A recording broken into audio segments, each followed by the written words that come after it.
All right, good morning, ladies and gentlemen. My name is Judge Law, and I think your volume.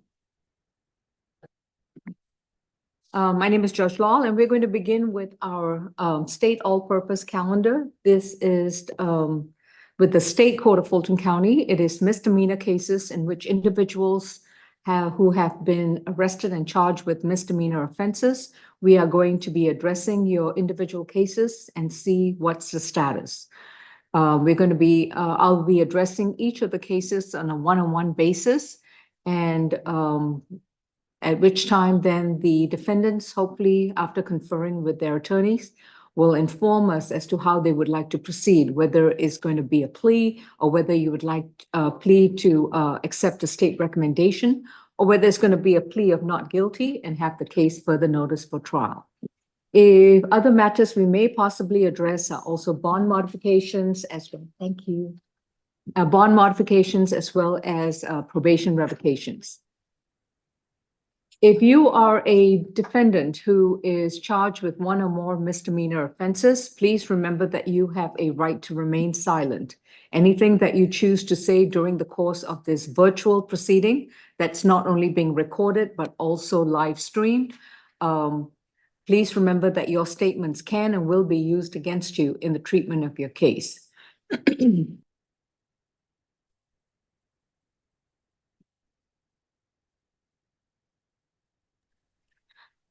You also have a right to remain silent, a right to an attorney. If you cannot afford one, one will be appointed to represent you. The gentleman who's on Galaxy J7, go wear a shirt. Please remove him from Zoom until he puts on a shirt. Thank you. All right. As I was saying, we are going to get a status of the cases, and I believe we have Mr. McLean, who is our public defense attorney in courtroom 2. Mr. McLean, do you have another attorney there? Ms. Vigiletti or someone else there? She's right here, yes. All right, sir. All right, good morning to both of you. And who shall we begin with? This is going to be position number 5, Mr. Jeremy Collins. All right, thank you. That's a negotiated plea, Your Honor. Thank you, sir. Okay. And Ms. Vigiletti, I do apologize. I didn't print out your announcements list, so please just let me know as we move forward with each of the cases, Mr. McLean and Ms. Vigiletti. So position 5 is going to be a negotiated plea. We have Jeremy Collins, 24 CR 3003Y, accused of 2 counts of theft by taking. Mr. Collins, you've been advised of your right to remain silent, and your attorney is Mr. McLean. May I place you under oath for purposes of the plea? Other right hand, do you solemnly swear and affirm the testimony you provide will be the truth to the best of your knowledge? Yes, ma'am. Thank you. Mr. Walker, good morning, sir. Good morning, Your Honor. And what is the recommendation for Mr. Collins? Yes, Your Honor. For count 1, it's going to be 12 months to serve 34 days, credit for time served of 17 days, balance probated with a stay away condition from 356 Moreland Avenue. No further contact with the victims in this case, Natasha and Chris Merriweather, 40 hours of community service, FVIP course, anti-theft course, $1,030 in restitution to the victims. Count 2 simply will run concurrent to count 1 and will just be 12 months probation. All right. Any particular reason for the FVIP? Was this a matter that he knew the victims? Let me look into that, Your Honor. I think that's just typo. This is not a DB case.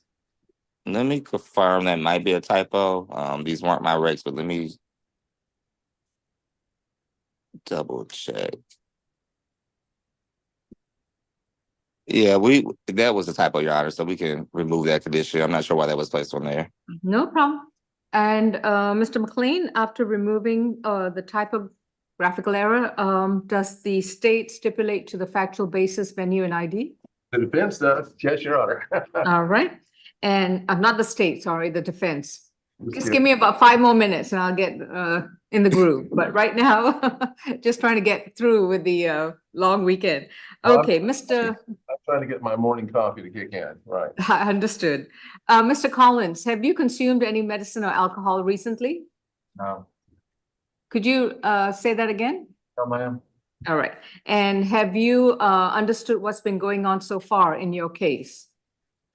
Have I been? Do Yes, you, ma'am. do you understand what's going on? Yes, ma'am. Are you satisfied with your legal services? Yes, ma'am. And is anyone forcing you to take this plea offer today? No, ma'am.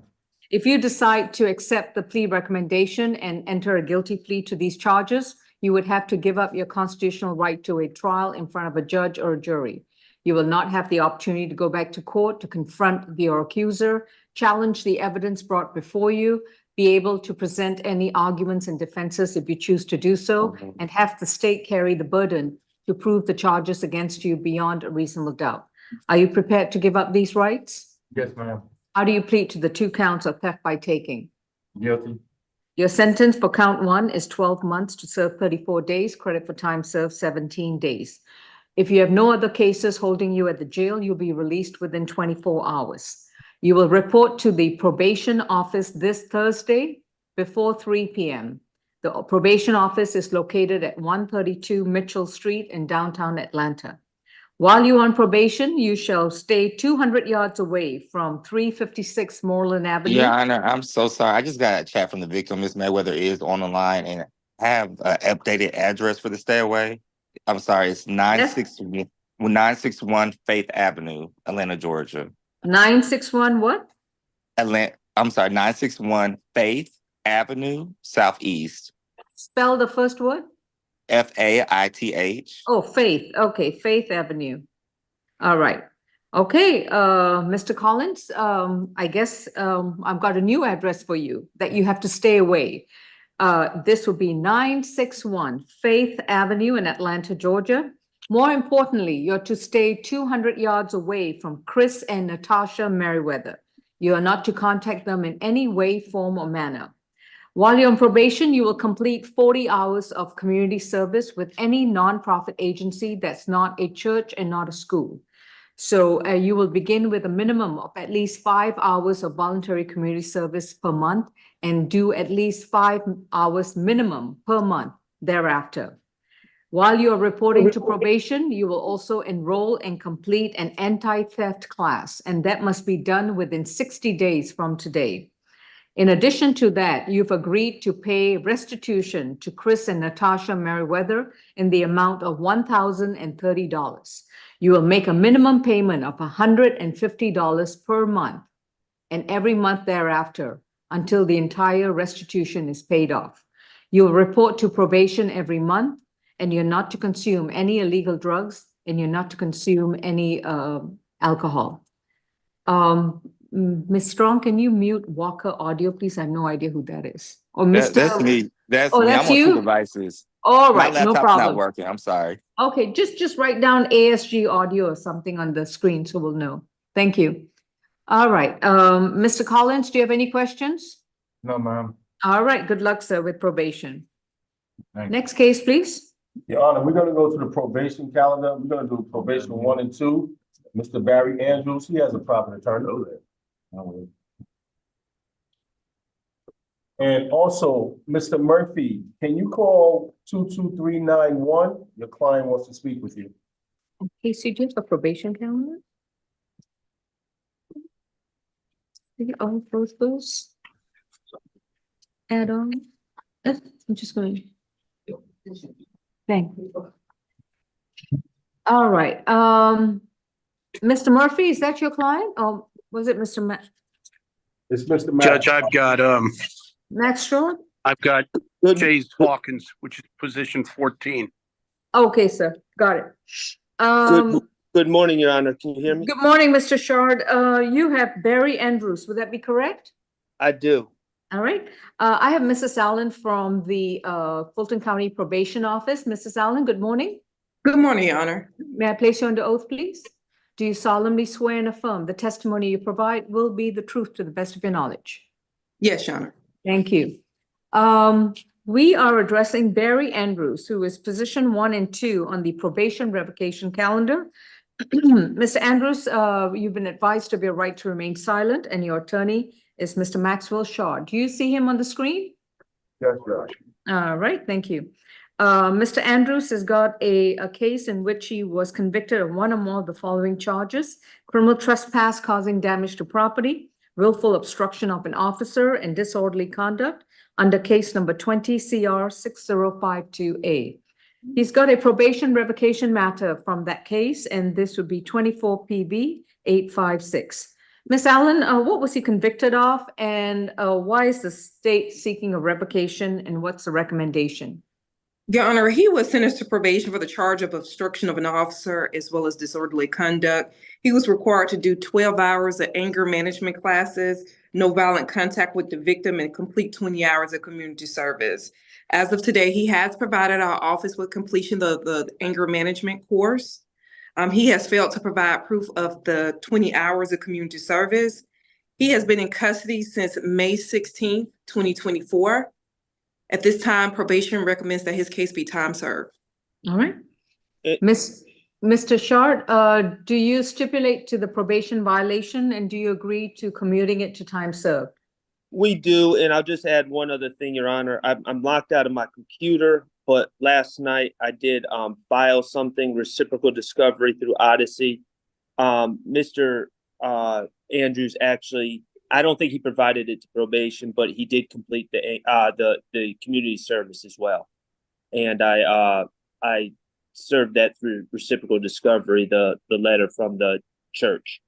But that being said, we do agree that he has violated his probation and would ask for time served sentence. All right. Mr. Andrews, this is going to be recorded as a probation violation. The remainder time on your probation is commuted to time served. This completes your obligations for this case. Thank you. Anything else, Mr. Shard? No, that's it. Thank you, Judge. All right. Take care. All right. Next case, courtroom 2. Gonna be probation 5 and 6, Mr. Raymond Russell. Repeat the last name again. Russell, Raymond. Russell. Yep. Got it. Thank you. 5 and 6. This is position 5 and 6 on our revocation calendar, State versus Raymond Russell. Mr. Russell was convicted of one or more of the following charges: theft by shoplifting and disorderly conduct from 19 CR 8725J. He's got a probation revocation matter under 24 PV 858. Mr. Russell, you've been advised of your right to remain silent, and your attorney is Mr. McLean. Ms. Allen, what's the reason for the revocation and the recommendation? Your Honor, he was sentenced to probation for the charge of shoplifting and disorderly conduct. He has failed to pay the probation supervision fees of $294, and that is including the VCF fee. He has failed to provide our office with completion of the shoplifting course. Your Honor, at this time, we would like for this defendant to be allowed to continue on probation in order to complete the shoplifting course. And how many days has he got left? Your Honor, give me 1 second. Actually, that's Sure. the one I'm getting ready to prepare. I'm so That's all sorry. right. That's Give all me right. 1 second.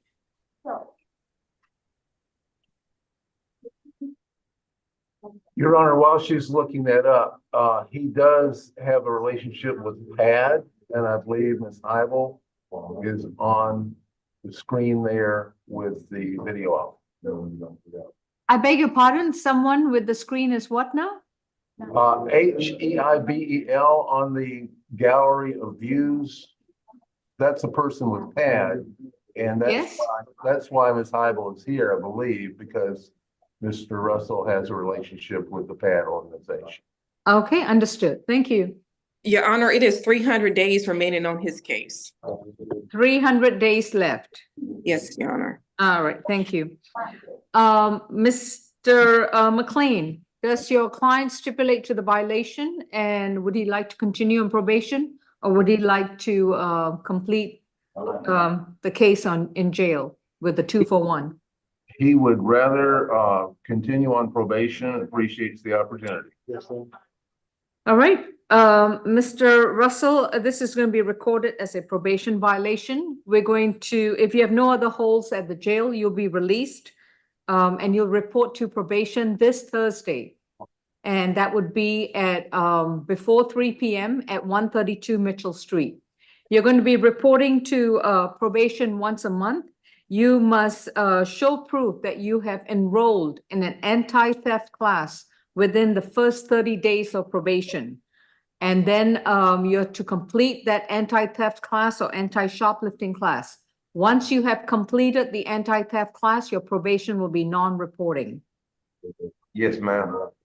All right, so within 30 days, you must show that you have enrolled in such a class. And if you need help to finding the school where they offer those classes, you need to talk to your probation officer. If you miss reporting to probation before completing the class, we'll simply have to have you brought back to the jail. Understood? Yes, ma'am. All right, thank you. Good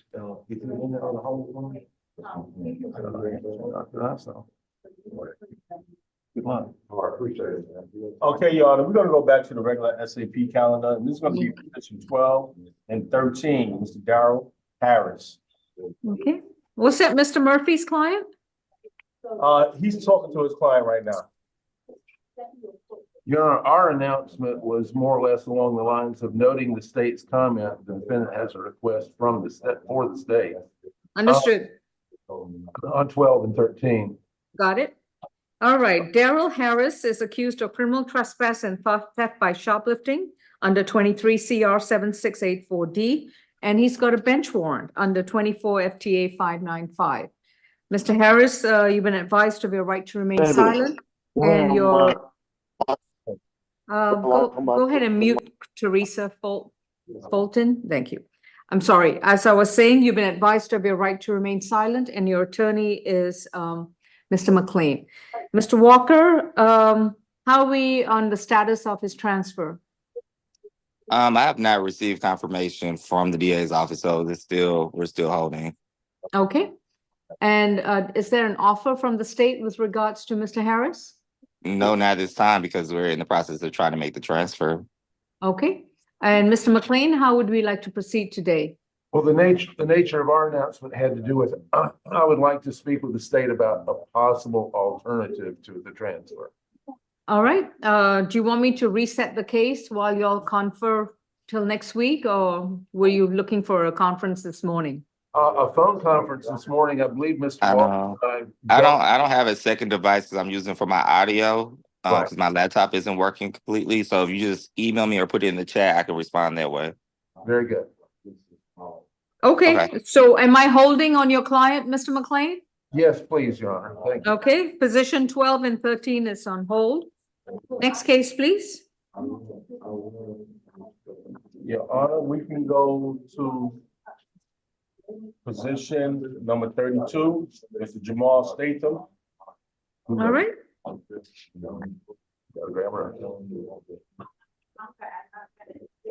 are we doing? Good.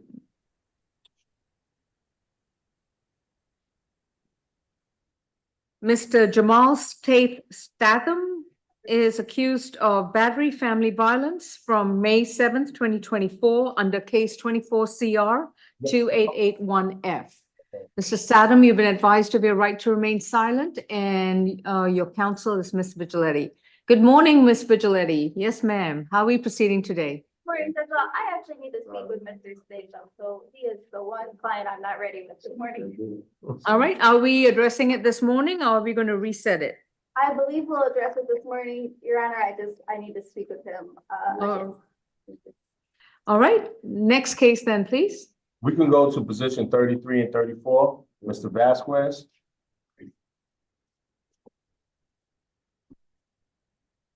And are we ready to proceed with this one, Ms. Vigiletti?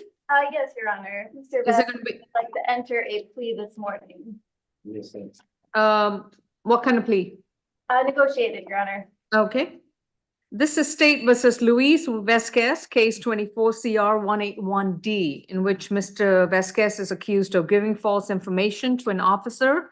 He's got a bench warrant under 24 FTA 596.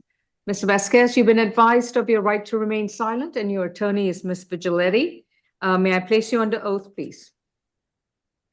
Do you solemnly swear and affirm the testimony you provide will be the truth to the best of your knowledge? Yes, I do. Thank you. And Ms. Mokaki, good morning. Good morning, Your Honor. And what are we recommending? The state's recommendation is time served 32 days, credit for time served 16 days. And that is from January 8th, 2024 to January 10th, 2024 and May 16th, 2024 to present. And for his FTA, we will be null crossing that.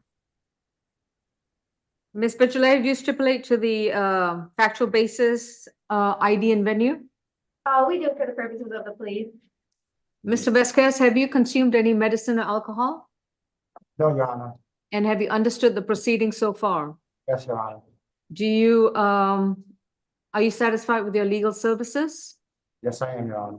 And is anyone forcing you to take this plea today? No, Your Honor.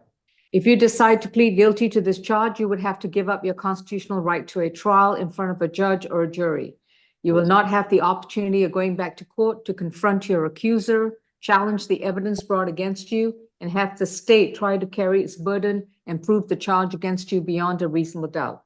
Are you prepared to give up these rights? Yes, Your Honor. How do you plead to one count of giving false information to an officer?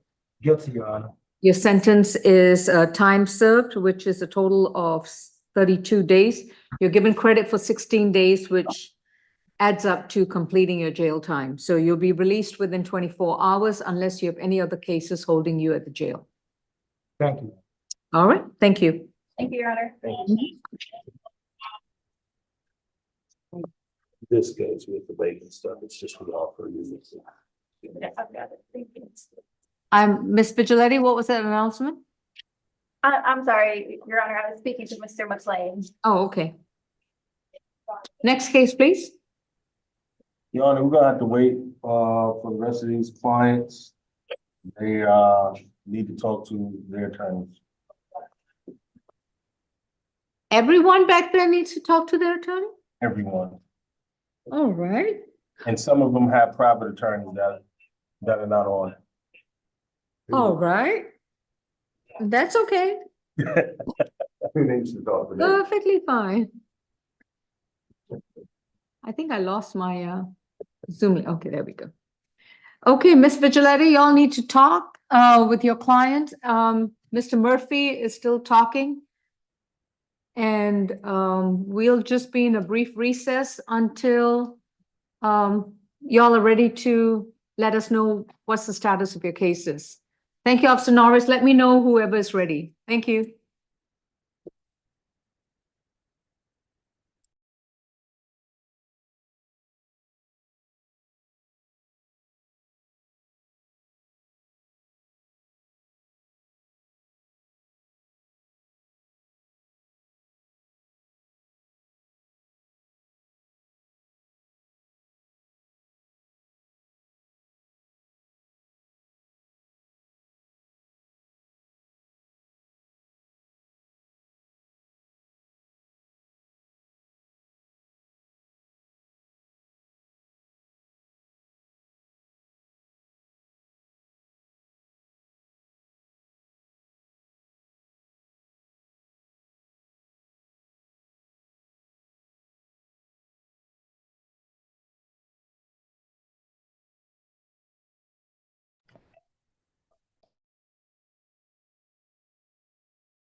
Officer Norris, I'm just taking a plea in open court right now, and so I'll resume as soon as you're ready, and I'm done here, okay?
Your Honor, if you're ready, we can go to position number 35, Mr. Tony Williams.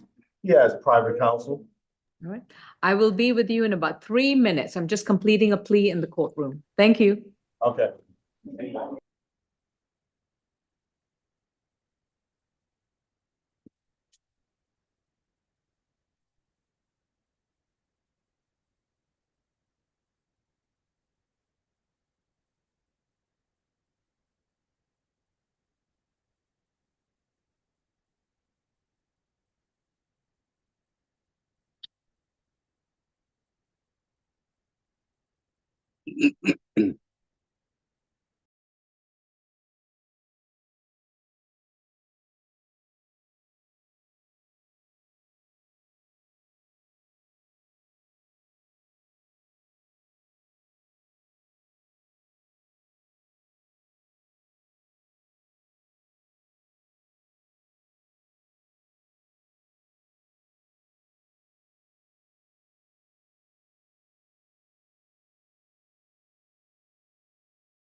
All right, Deputy, could you give me that case number again on our SAP calendar? It's gonna be position number 35, Your Honor. He has 35, okay. My litigation manager seems to have stepped away, just. All right. Let me follow. And, this is State versus Tony Williams. Case number 24 CR 001-793C. Mr. Dickerson, are you his counsel? Yes, Your Honor. All right. And Mr. Williams has been advised of his right to remain silent. And Mr. Williams, your attorney is Marcus Dickerson, who is on the Zoom. Do you see him? Yes, ma'am, I do. All right, thank you. Mr. Dickerson, how are we proceeding with your client this morning? Where are we right now in the proceeding, Your Honor? Let me see. I don't know if Ms. Mokaki, who is our prosecutor for this case, has had an opportunity to share a plea offer with you, and if you've conveyed that to your client. Okay. Not as of yet. All right. Ms. Mokaki, Mr. Dickerson, if you'd like to put your email in the chat to ASG Tracy Mokaki. Doing it now. All right. And she will email you the plea offer, and then you can contact the jail. And when you're ready, I'll give you the phone number.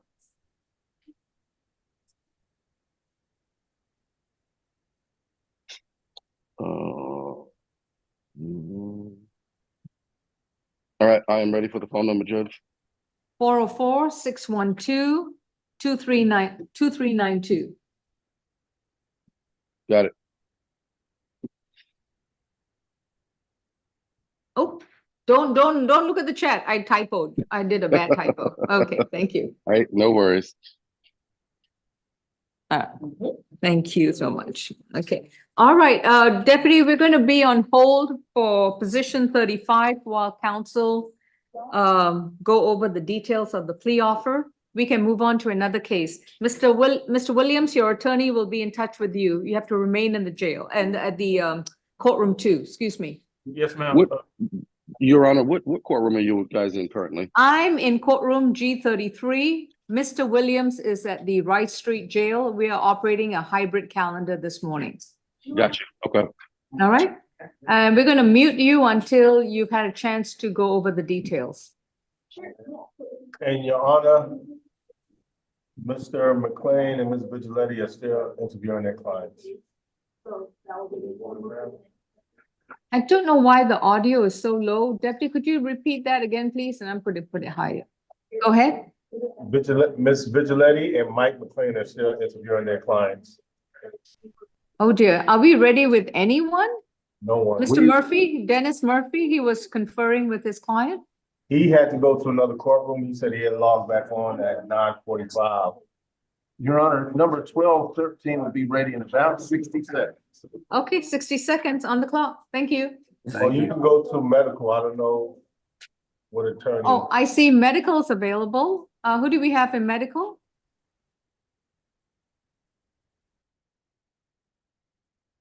This is position number 8 and 9, Tony Dawson.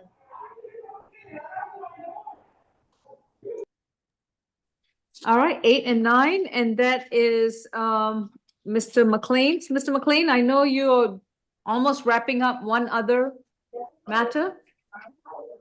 Awesome. And this is going to be a negotiated plea with Tony Dawson.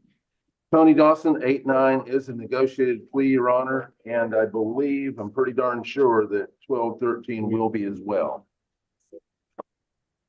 Okay, just a second. Thank you, Mr. Walker, for responding there. I'll convey that.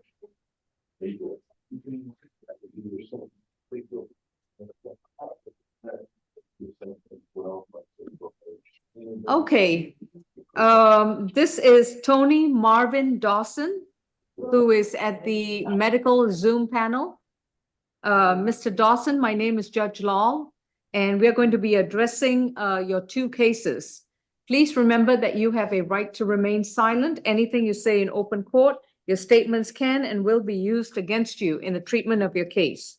You have a right to an attorney, and representing you this morning is going to be Mr. Michael McLean, who is in courtroom 2. Do you see your attorney? Yes. All right, Mr. Dawson, may I place you under oath for purposes of the plea? Do you solemnly swear and affirm the testimony you provide will be the truth to the best of your knowledge? Yes, I do. Thank you.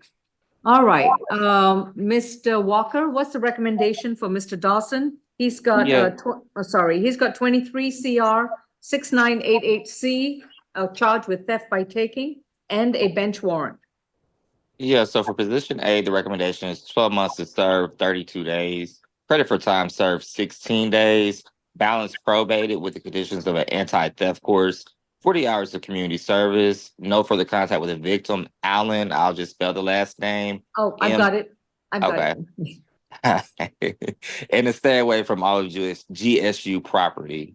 And then position 9 will be a null prize. Okay. Mr. McLean, does your client stipulate to the factual basis, venue, and ID? He does, Your Honor. All right. And Mr. Dawson, have you Yes. consumed any medicine or alcohol recently?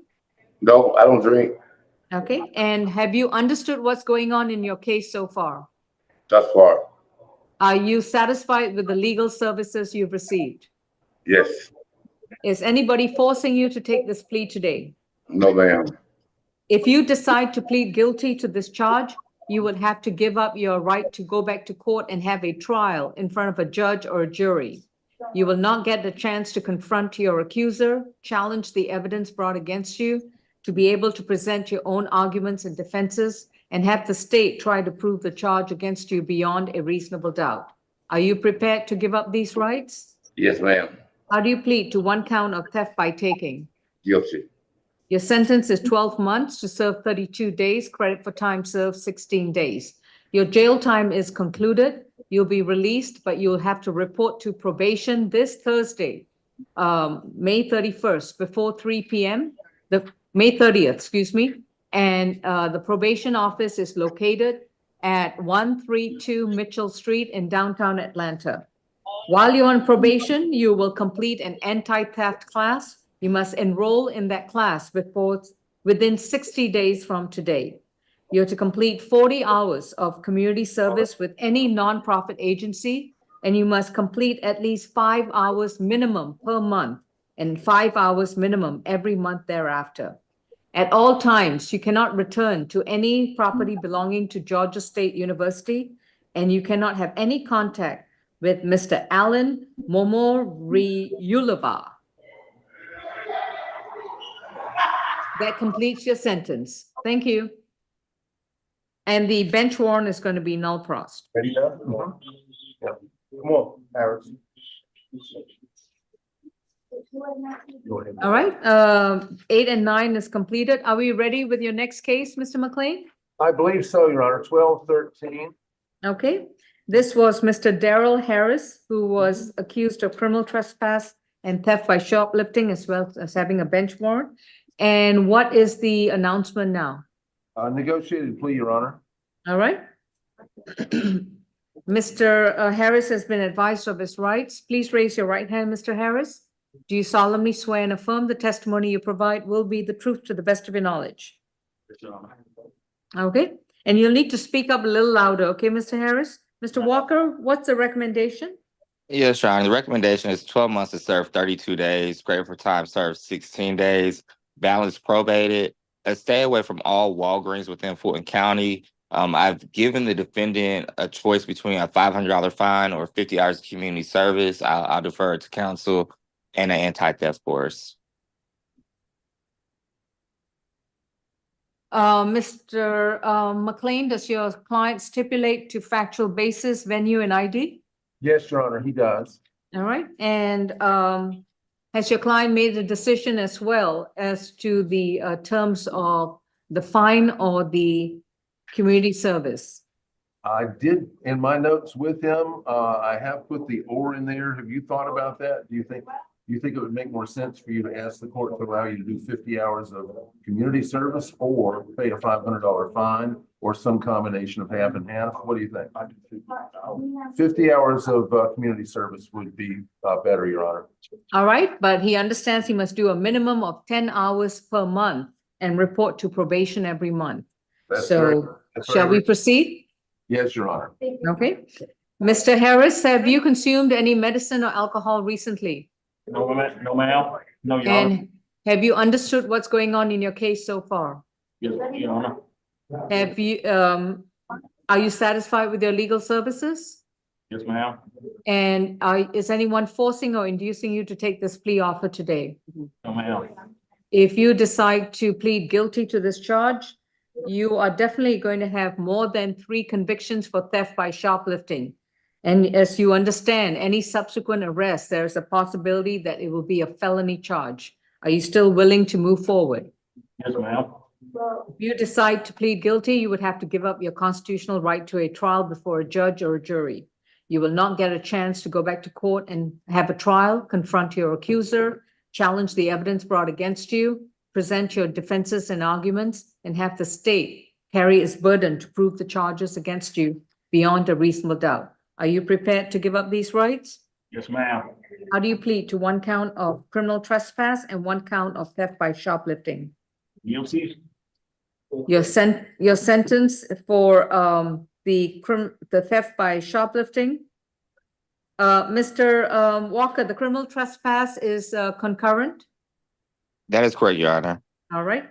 For the theft by shoplifting, your sentence is 12 months to serve 32 days.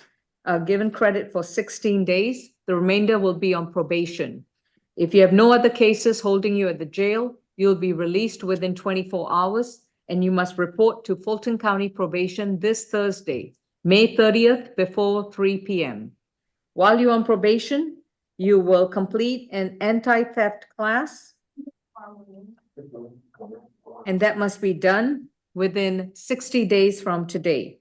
You will complete 50 hours of voluntary community service, and you must begin with a minimum of 10 hours for the first 30 days and complete a minimum of 10 hours every month thereafter.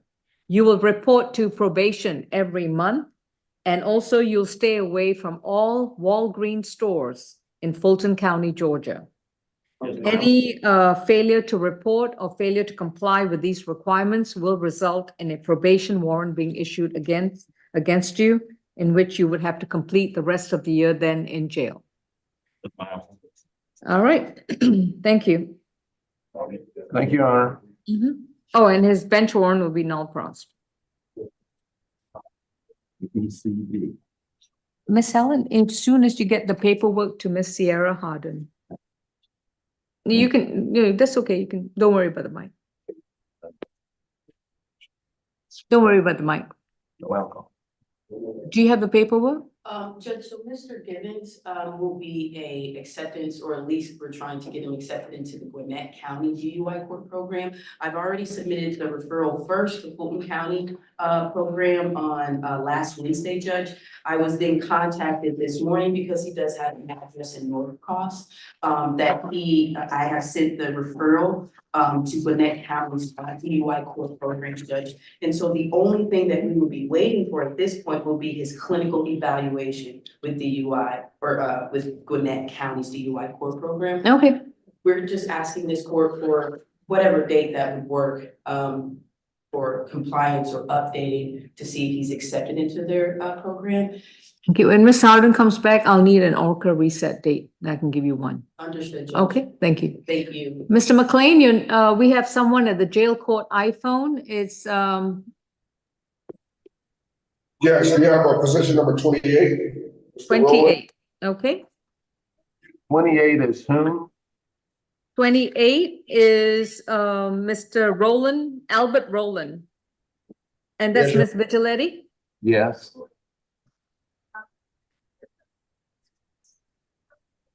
She's on her way now, Your Honor.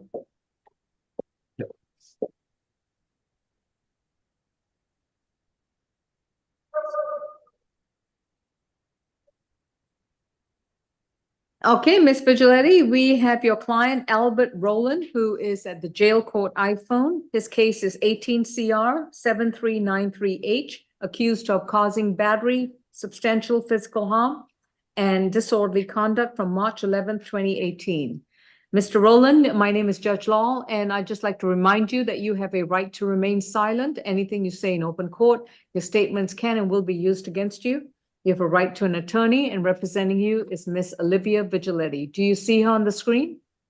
Yes, Your Honor. All right. Miss Vigiletti, this is still going to be a negotiated plea? Yes, Judge. All right. Mr. Rowland, please raise your right hand. Do you solemnly swear and affirm the testimony you provide will be the truth to the best of your knowledge? Yes, Your Honor. Thank you. Ms. Mokeke, what's the recommendation for him? The state's recommendation on both counts, the battery and the disorderly conduct, is time served, and that will be 1,254 days, and that'll be from July 29, 2018 to October 3rd, 2018, and then February 25th, 2021 until present. Since this are misdemeanor charges, I'm simply going to required to serve 365 days, credit for time served 365 days. And I gather the remainder time is because of other matters. That is correct, Your Honor. All right. Ms. Vigiletti, any objection to that? No, Your Honor. Okay. And do you stipulate to the factual basis, venue, and ID? We do for the purposes of the plea. All right. Mr. Rowland, have you consumed any medicine or alcohol? No, Your Honor. And have you understood the proceedings in your case? Yes, Your Honor. Are you satisfied with your legal services? Yes, Your Honor. And is anybody forcing you to plead guilty to these charges? No, Your Honor. If you decide to plead guilty to these two charges, you would have to give up your constitutional right to a trial in front of a judge or a jury. You will not get a chance to come back to court with your lawyer to confront your accuser, challenge the evidence that's brought against you, present arguments and defenses if you choose to do so, and have the state try to prove the charges against you beyond a reasonable doubt. Are you prepared to give up these rights? Yes, Your Honor. How do you plead to one count of battery causing substantial physical harm and one count of disorderly conduct? Guilty. Your sentence for the battery causing substantial physical harm is to serve 365 days, credit for time served 365 days. And for count two, that would be the same, to serve 1 year, credit for time served 1 year, concurrent with count one. That concludes your sentence for this case, and this case is now closed. Thank you. Thank you, Your Honor.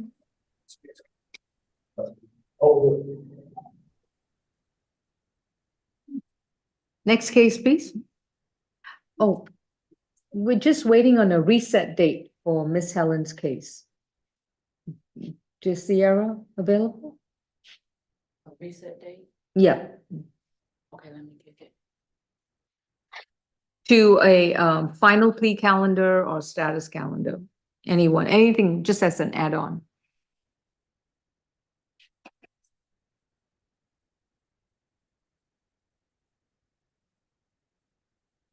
Ms. Vigiletti, Mr. McLean, are we ready with any of the clients in the courtroom?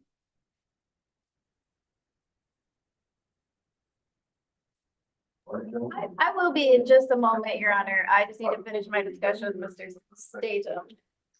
Okay, let me know when y'all are ready. We'll be in a Thank you, brief Judge. recess.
Ready, Ms. Williams?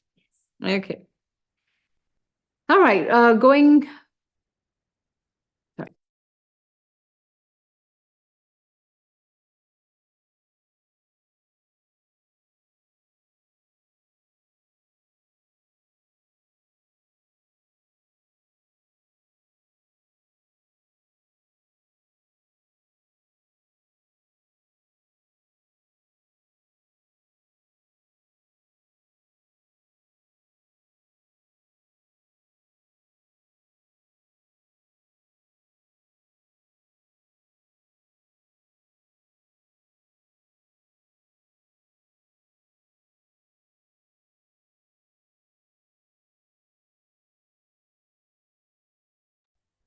Your Honor, if you're ready, we're ready on position number 32, Mr. Statham. Yeah, just give me 2 minutes. I'm just wrapping up one more plea here. Just 2 minutes. Thank you. Okay.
All right, going back to the SAP calendar, what was that position number again, Deputy? That's gonna be position number 32. All right, Ms. Vigiletti, that is your client Jamal Statham, Yes, Your Honor. and Mr. is that Statham. the gentleman in courtroom 2? Yes, Judge. All right, and what is your announcement? He's already been advised of his rights. Yes, Mr. Statham would like to enter a negotiated plea this morning. All right, Mr. Statham, if you please raise your right hand, do you solemnly swear and affirm the testimony you provide will be the truth to the best of your knowledge? Repeat. Yes, ma'am.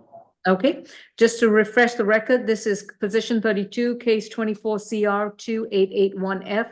Mr. Statham is accused of battery, family violence, and he's been advised of his rights so far. Ms. Mokeke, what's the recommendation for Mr. Statham? The state's recommendation is 12 months served 42 days, credit for time served 21 days, and that is from May 8th, 2024 to today.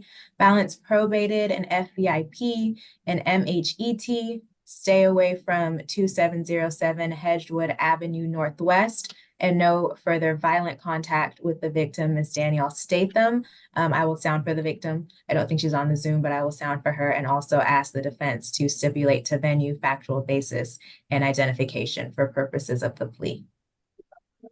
All right, Ms. Vigiletti, do you so stipulate? We do, Your Honor. All right, I don't think I see Ms. Statham on the Zoom. She Mr. did Statham, I'm sorry? She did tell me, Your Honor, that she would be working today, so she wouldn't be able to make it. All right, Mr. Statham, have you consumed any medicine or alcohol recently? No, ma'am. And have you understood the proceedings so far? Yes, ma'am. Are you satisfied with your attorney? I didn't choose her, but, I guess so. Well, if you're not happy with your attorney, then we can reset the case and you can speak further with her if there are any other questions. Because I certainly don't want you to come away with any kind of ineffective assistance of counsel. Right, I'm here today and I've been here for 3 weeks for family violence, civil battery, and I'm ready to leave and go on by my way and stuff like that. Okay, so I'm going to ask you again, is there anything about the representation that you've received so far? Do you have a problem with that or are you satisfied with it? I guess I'm fine with it, as far as I know, I gotta stay away, mental health. If you're fine with my services to you. I guess so, yeah. It was, Okay, yes, ma'am. and is anybody forcing you to plead guilty today? No, ma'am. If you decide to plead guilty to this charge, you would have to give up your right to go back to court with your lawyer and have a trial in front of a judge or a jury. You will not get the chance to confront your accuser. You will not get a chance to confront and challenge the evidence that would be brought against you. You will also not get the chance to present your legal arguments, defenses, and mitigating factors if you choose to do so. And you will not get the chance to have the prosecutor carry its burden to prove the charge against you beyond a reasonable doubt. Are you prepared to give up these rights? Can I show the probation, the video that I got of her?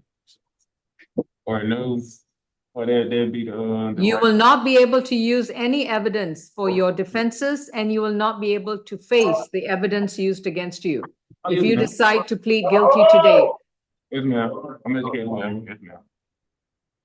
are you prepared to give up your rights to a jury trial and so forth? Yes, ma'am. Yes, ma'am. How do you plead to one count of battery family violence? Guilty. Repeat. Guilty, the charge, guilty. Your sentence is 12 months to serve 42 days, credit for time served 21 days. You have completed the jail time per the sentence. If you have no other cases holding you at the jail, you will then be released within 24 hours. You must report to the probation office this Thursday. Today is Tuesday, so you will report to probation day after tomorrow on May 30th before 3 p.m. The probation office is located at 132 Mitchell Street in downtown Atlanta. Yes, ma'am. While you are on probation, you will enroll in a domestic violence intervention program within 30 days from today. You will also submit to a mental health evaluation and undertake any treatment that's required within 30 days from today. You may obtain your mental health evaluation either from your current physician, you can go to Grady, you can go to 10 Park Place, or whomever you choose to do so, but it will be done out of your own pocket.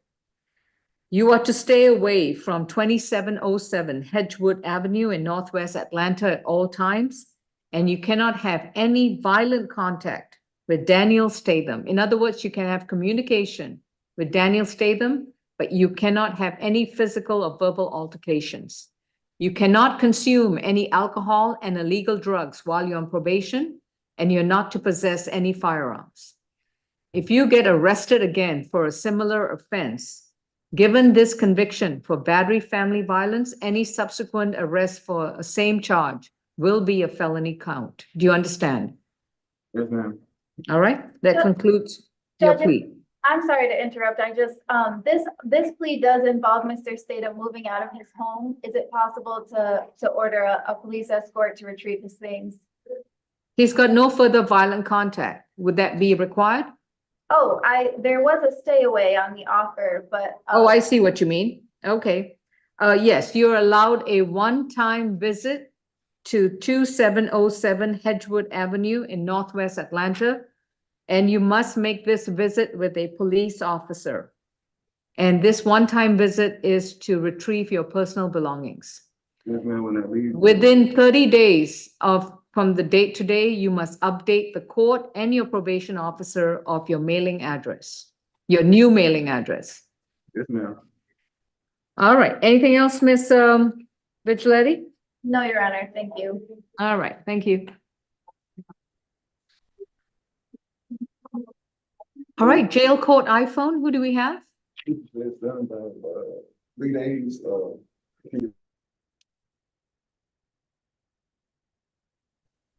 On the probation calendar, we have positions 3 and 4. I've got the calendar. Do we have Mr. Sylvester Fisher? Mr. Fisher, you have a right to remain silent. Anything you say in open court, your statements can and will be used against you.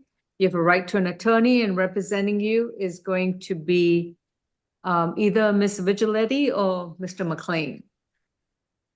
Ms. Vigilante, is this your probation client, Sylvester Fisher?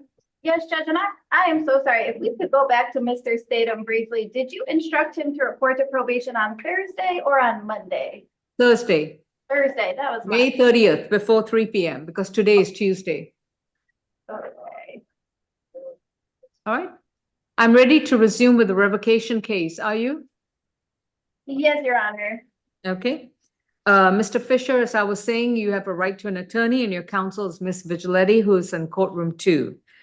This is a probation revocation of a case in which you were convicted of one or more of the following: criminal trespass, willful obstruction of an officer, and public drunkenness under case 23 CR 3317J. Your probation revocation case is 24 PV 857. Ms. Allen, you've been sworn. What was the conviction, and what's the reason for the warrant? And what is the recommendation? Your Honor, he was sentenced to probation for the charge of criminal trespass and obstruction of a law enforcement officer. He was required to do drug and alcohol evaluation and comply with a stand away from MARTA, as well as his probation fees was suspended for 2 months. As of today, he has failed to provide our office with completion of the substance abuse evaluation. It is 64 days remaining on his case. He's been in custody since May 18, 2024. And I originally spoke with Ms. Vigilante just maybe about 30 minutes to an hour ago. And I was actually going to recommend for his case to be time served. But as I'm looking at the booking information, it looks like he's in custody right now and with an offense date of April the 26th of aggravated assault, as well as cruelty to children, 2nd degree, with an offense date of April 26, 2024. Okay. So at this time, I'm going to ask for his balance to be revoked, but he'd be given the credit for the time he's already been in custody, which is the May 18th. Okay. So, Ms. Vigilante, looks like probation's had a change of mind. What's your response? Yes, Your Honor. So I believe he has 51 days left on probation. My calculation comes from, he had a revocation hearing on September 28th. On that revocation paperwork, it says he had 268 days left. Then the warrant in this case, I believe, was issued on May 2nd. So that's 217 days later. So I believe he has 51 days left. He has spent 32 days in custody. So we're just asking, Your Honor, to consider that the 32 days he spent in custody sufficient to close this case. All right. In that case, then I am going to find that Mr. Fisher is guilty of a probation violation again in this case. And since he's got, given the time that he's got left on probation, I will commute that to time served, and that closes out this case.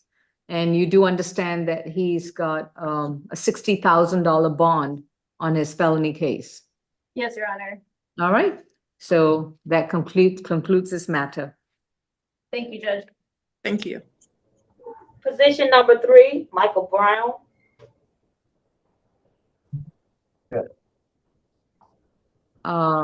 At the medical unit, is that correct?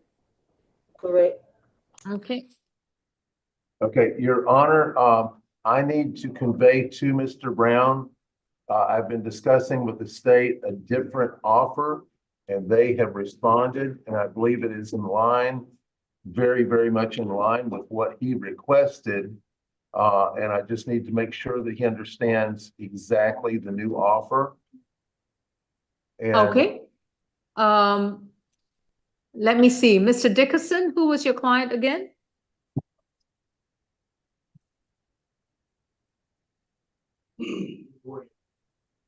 Oh, okay. Is Tony Williams available in courtroom 2? Yes, he is, Your Honor. Okay, are we ready to proceed? I think, Mr. Williams would like to talk to his attorney first. Okay, your client, call the jail again, please. He wants to talk to you. Thank you. All right, so Mr. Courtroom 2, do we have anyone else like Miss Vigiletti's client? We have, Mr. Murphy's client ready. Okay, let's address that. Mr. Murphy, are you back on Zoom? Judge, excuse me. Oh, Judge, you I'm are? here. Okay, sorry. Mr. Murphy is in the courtroom with me. All right, Judge, I was hoping to speak to Mr. Walker. I believe it would be a plea to both cases today. okay, so Mr. McLean, can you call medical from where you are at? Your Honor, We don't have a phone. It's a breakout session. Your calls. All right, Mr. McLean, can you get on a device so we can put you in a breakout room? yes, Your Honor. I will go over to medical records, which is different from medical, and get on Zoom to do the breakout. All right, as soon as you join the Zoom, Ms. Strong will place you in a breakout with medical. And is, Judge. oh, sorry, Miss Grace, yes. And, Mr. Murphy, have you spoken to your client? I have. I spoke to him on a telephone about an hour ago. Okay, so is he in the courtroom too? I believe he is. So I was just wanting to speak to ASG Walker or anyone from the state just to confirm. Hey, what Attorney Murphy, you could just chat me or send me a text, either or I'll respond to it. Okay, I'm gonna just jump out of the courtroom and get. You are on Zoom still. Yes, yes. If you want to step outside, I can put you and Mr. Walker in a breakout. That's what I want, Judge. Okay. Okay, that's cool. Your Honor, does he need to speak with his client also? Mr. Murphy wants to speak to the prosecutor first. Okay. So Mr. McLean is going to go into a breakout with medical, and Mr. Walker, we're going to put both your devices Thank you. into a breakout with Mr. Murphy. Thank you, Your Honor. All right. Okay, Judge. Miss Grace, Mr. Walker has 2 separate devices. Yes, ma'am. Thank you. And Your Honor, what is the status on the Russian interpreter for position number 4? Still waiting. Yes. Okay. All right. Mr. McLean and medical are going into one breakout, Miss Grace? Yes, ma'am. Medical and Mr. McLean, please watch for the joint breakout.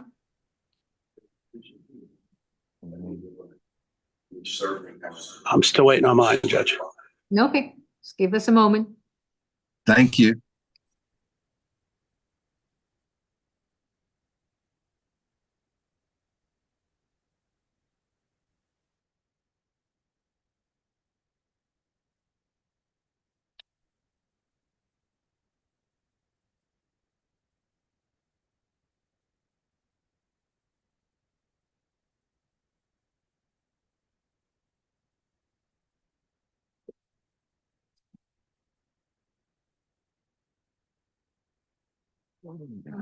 So, and the next one will be Mr. Murphy and Mr. Walker and Walker Audio.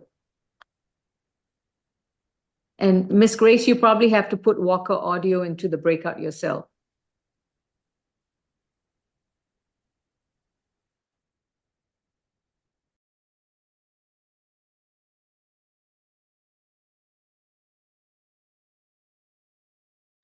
We'll be in a recess until one of the attorneys is Miss Ms. Vigiletti, do you have a case ready?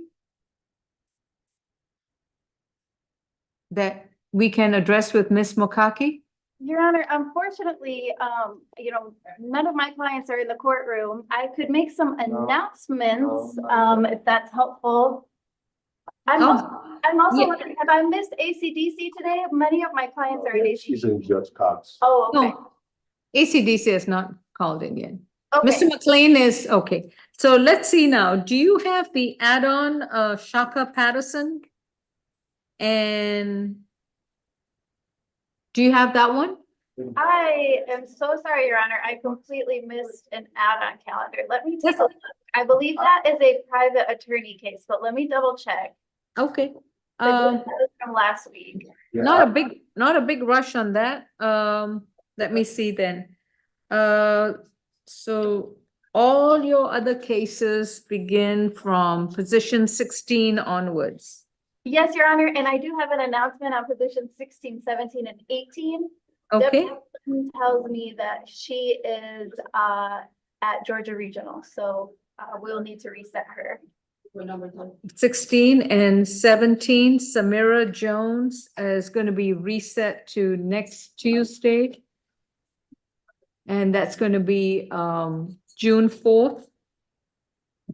Would that be enough time based on the information you have, or?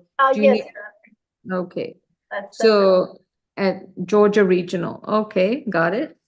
And then you said position 19 is what, 19 and 20 are released, right? Yep. Okay. Oh, position 18 is also reset Yes. June 4th. Okay, Yes. so she had 16, 17, and 18, and then 19 and 20 are further notice for trial Right. as defendants released. All right, what about positions 21 through 24? Any word back on the counter offer? Yes, Ms. McConkey did get back to me. It sounds like we've come to an agreement, so we're just waiting on Ms. Lowe to be presented today. All right, and what about 26, Tamisha Mishra? Same announcement. Okay. 27, have you confirmed if Jose Reyes is, He's released. yeah, Officer Norris has given me the thumbs up. He was actually released. okay, so position 27 is further notice for trial. Okay. He appeared in court. Position 29 and 30 is released. Yep. So it's further notice for trial. Yeah, I haven't been back except for once. Position 31, Henrico Saint Fleur. Yes, Mr. St. Fleur would like to enter a plea of not guilty today. I do need to update him on his felony matter and his foreign hold. So, and he specifically did not want to waive his presence today. He wanted to be here to enter a All plea right. of guilty this morning. So as soon as we see him, we'll let him know. Okay, and then 32 was a plea, 33 and 34 were pleas, and 35. Okay, I got it. Thank you. All right, Mr. McLean, are we ready to proceed with your client? Did you want to address it from courtroom 2 or? He is here, Your Honor. Oh, okay. Like magic. Okay. And could you refresh my memory on the position number for your client? Position number 3, there is a non-calendar case that we're taking care of as well. So Michael Brown, there are 2 cases, 24 CR 2783G and 19 CR 005588G.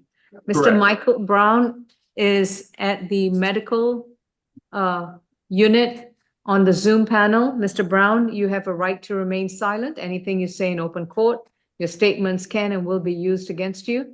You have a right to an attorney, and representing you is Mr. Michael McLean. And Mr. McLean, is this a negotiated plea on both these open cases? It is, Your Honor. One point of clarity that we would seek is on the 19 CR 005588G, is it 1 count of criminal trespass family violence Or is it a count of that plus simple battery family violence? Because that's how the case had started out, that it may have been, one charge might have been dropped. But we are very clear on all the other counts of the other case. Mr. Walker? I mean, according to the calendar, it says simple battery family violence and criminal trespass family violence. Okay, That's what I'm showing. all right, and that's on 19 CR. Yes. Okay, well then we are clear then. We have count 1 and count 2 on that case as well.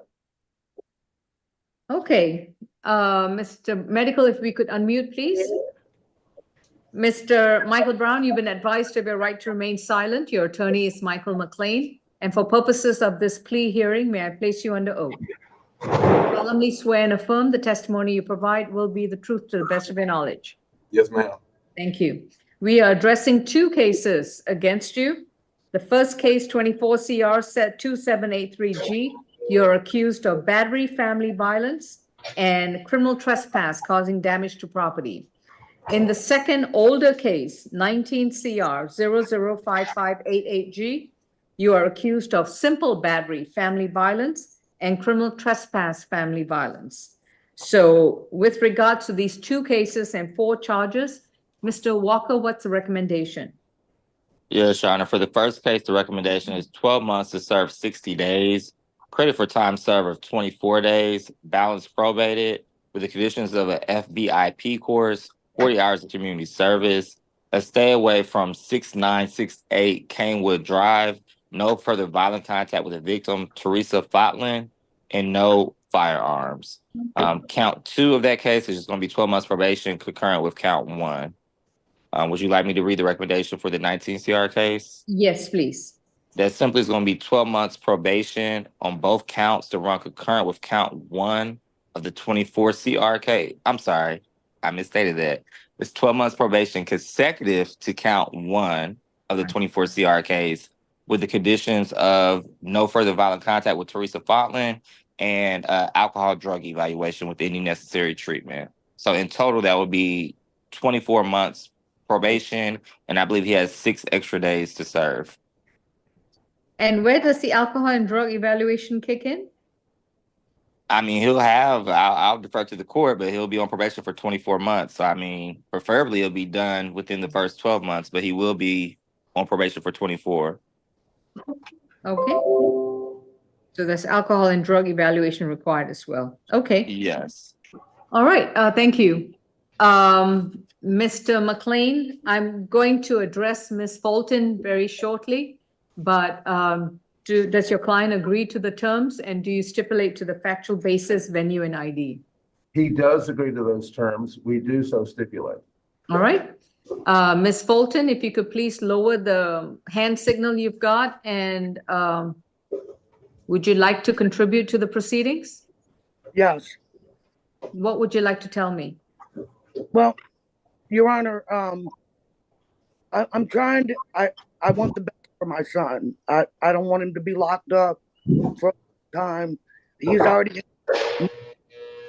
had mental health evaluations done. I know that he does suffer from mental health. He was moving to Ohio during that time and had came back to try to sew up some stuff here so that he can move on with his life.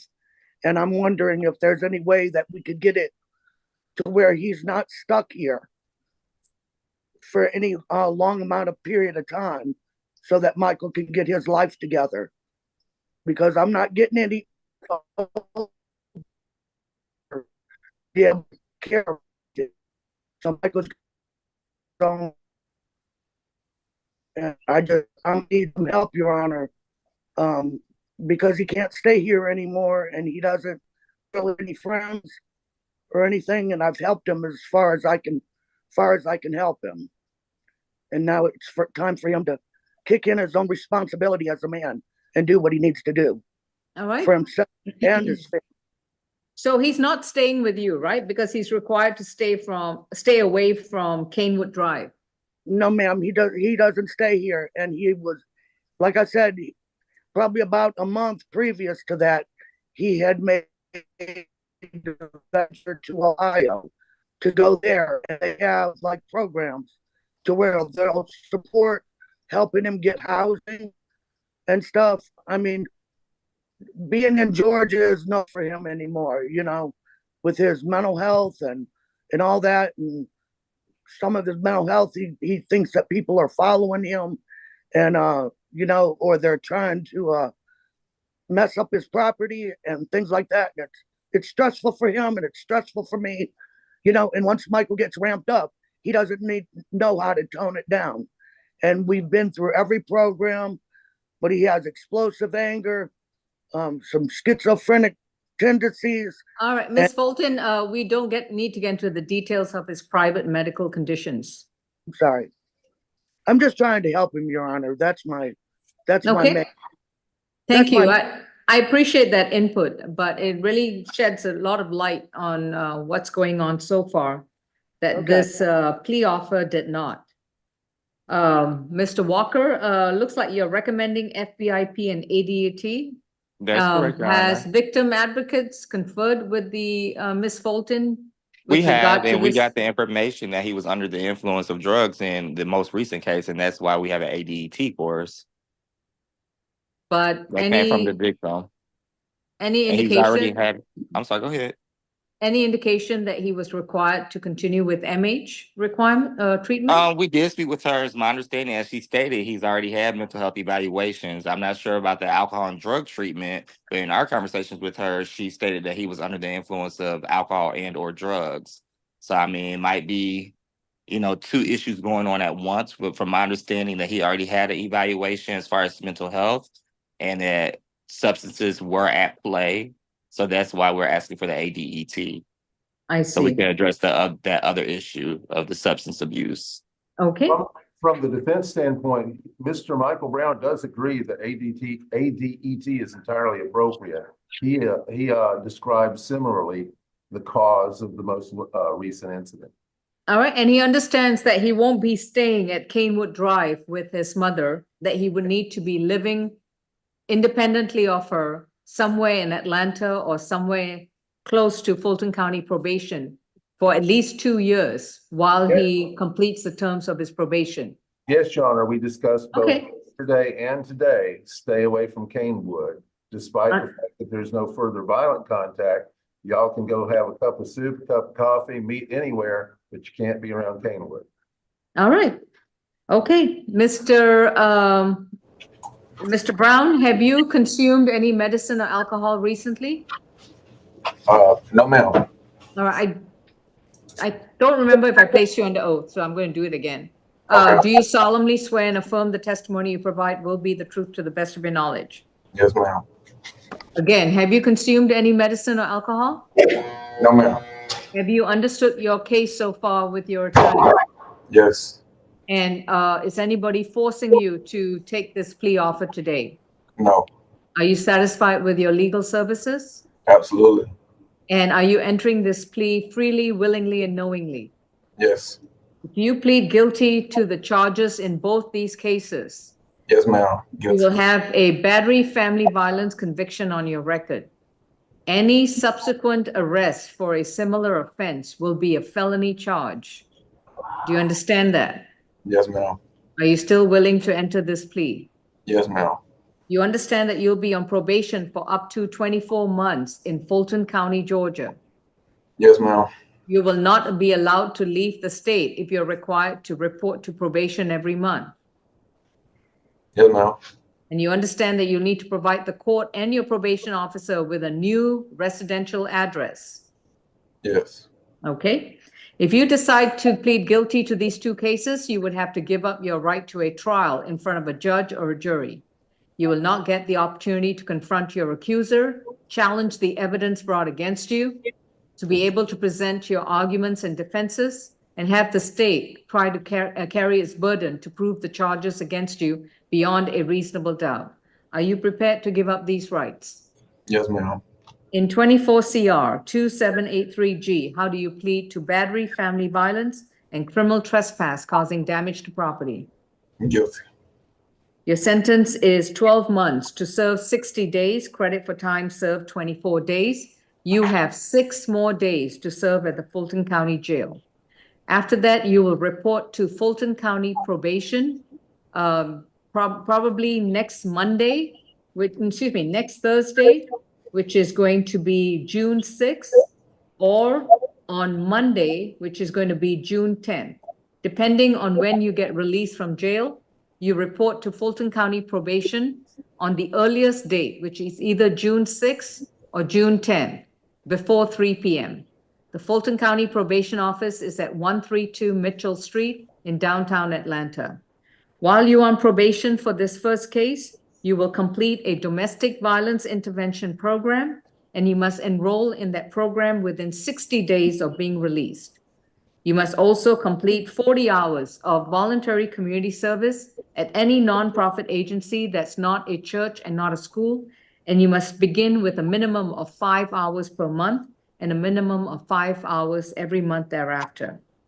You cannot return to 6968 Canewood Drive in Atlanta, Georgia, and you are to have no violent contact with Teresa Fulton. You're not to consume any illegal drugs, and you're not to consume any alcohol, and you'll be subject to random screens for illegal drugs or alcohol for up to 24 months. You're also to comply with an alcohol and drug evaluation and submit yourself to any treatment that's required. And you must do this evaluation within 14 days of being released. Within 2 weeks of being released, you must seek out this alcohol and drug evaluation and submit yourself to that treatment. Understood? Yes, ma'am. On the criminal trespass causing damage, it will be 12 months concurrent with count 1.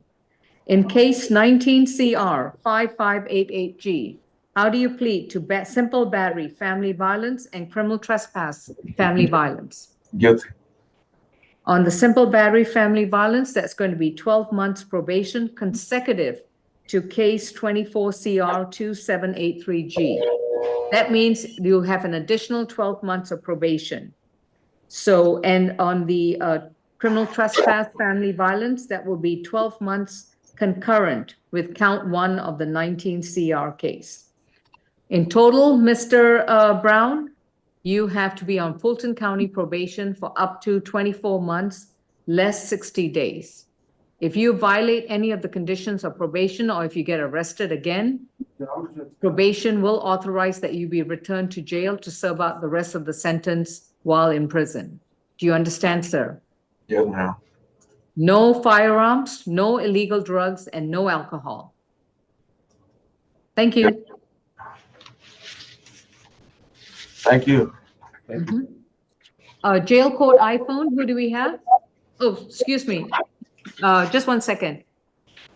Mr. Murphy, is your client, is that your client in jail court iPhone? No, he's in the courtroom too, Your Honor. Oh, okay. Is Mr. Murphy ready to, and I'll be right with you, Mr. Dickerson. Of course. Mr. Murphy, are you unmuted, sir? Or if you want to come back in the courtroom in G33, I can take you to the podium. Yes, Judge. Submitted the paperwork to the clerk. All right, so are we taking a plea? Yes, we All are. right, as soon as it's printed, I can take the plea in the court. All right, thank you. All right, Mr. Dickerson, is your client on Zoom? Yeah, he's on Zoom. Okay, and what are we doing for your client? Plea. A plea? Okay. Has your client gone over the paperwork with you? We should have gone over the paperwork with me. I need to, I don't know if they sent it over though. Yeah, so Mr. Walker will send it to you via DocuSign. Okay. And then you have to have your client's express permission if you want to fill it out for him with his conference, with a conference with him. And then once you complete signing, then it gets, just like DocuSign, it then gets forwarded to the clerk's office. Okay. So have you done that? Not yet? I have not done, excuse me, I have not done that completely yet. So Okay. Let me do that now. So Ms. Mokeke or Mr. Walker, Mr. Dickerson's client, Tony Williams, is ready to take a plea, but they'll need the plea documents. Okay, I don't have a DocuSign account, Your Honor, so it will just be a document that has to be printed or e-signed. Okay, then send it to Mr. Dickerson. You've got his email. It's on the chat. Okay, well, I'll get started on that. All right, thank you. So Mr. Murphy is getting his plea paperwork together. I don't have the update, so I was right now. Who is this? Mr. Hawkins, Mr. Murphy. Oh, Mr. Murphy, we have your client's paperwork. So let's go ahead and proceed with Chase Hawkins. Can you give me the other paper? I have the 21. What is the other paper? For whom? Mr. Hawkins, the one that. 22 CR 0005551F. 0000551. Yeah. Mhm. What's the charge? Simple battery and obstruction of an officer. All right. We are addressing positions 14 and 15. Chase Jermaine Hawkins, case number 21 CR 0000324F, accused of battery, family violence. And position number 15 is a bench warrant 24 FTA 0000612. I understand that Mr. Hawkins has a third case, 22 CR 0000551F, in which he's got one count of simple battery and one count of obstruction of an officer. So if we move forward with the plea hearing, the bench warrant will be null prost. And let's proceed with this matter. Mr. Hawkins, you've been advised of your right to remain silent, and your attorney is Mr. Dennis Murphy. May I place you under oath? Do you solemnly swear and affirm the testimony you provide will be the truth to the best of your knowledge? Yes, ma'am. All right, thank you. Mr. Walker, what is the recommendation for both these cases? And you can let me know in which order you want to address them. Okay, so on position 14 on the battery, family violence, gonna be 12 months to serve 20 days, credit for time served 10 days, balance probated, with the conditions of no further violent contact with the victim, Leshana Hawkins, a family violence intervention program, 40 hours community service, no weapons. And then for the 22 CR case, it's going to be, for the 22 CR case, it's going to be 12 months probation concurrent with that previous case. And the 21 CR case is going to be 12 months probation concurrent also, with a suspended $300 fine. That's our understanding.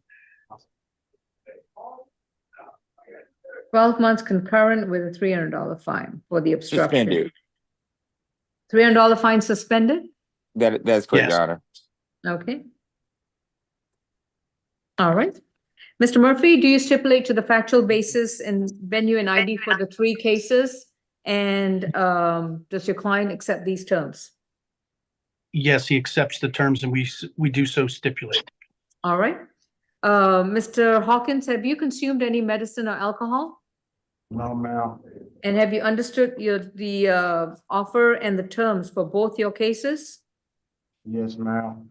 And are you I think satisfied it's three with? cases, Your Honor, right? Well, the third case is an FTA. Okay. Okay. All right. So with regards to the three charges in the two cases, have you understood what's been going on so far?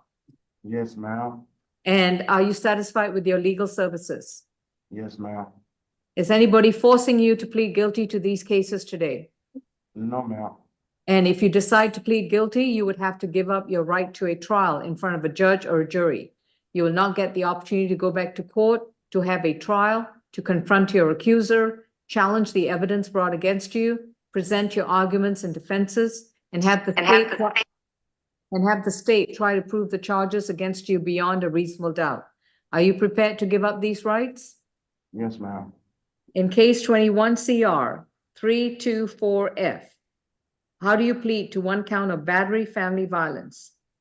Guilty. Your sentence is 12 months to serve 20 days, credit for time served 10 days, balance probated. If you have no other cases holding you at the jail, you report to probation this Thursday on May 30th before 3 p.m.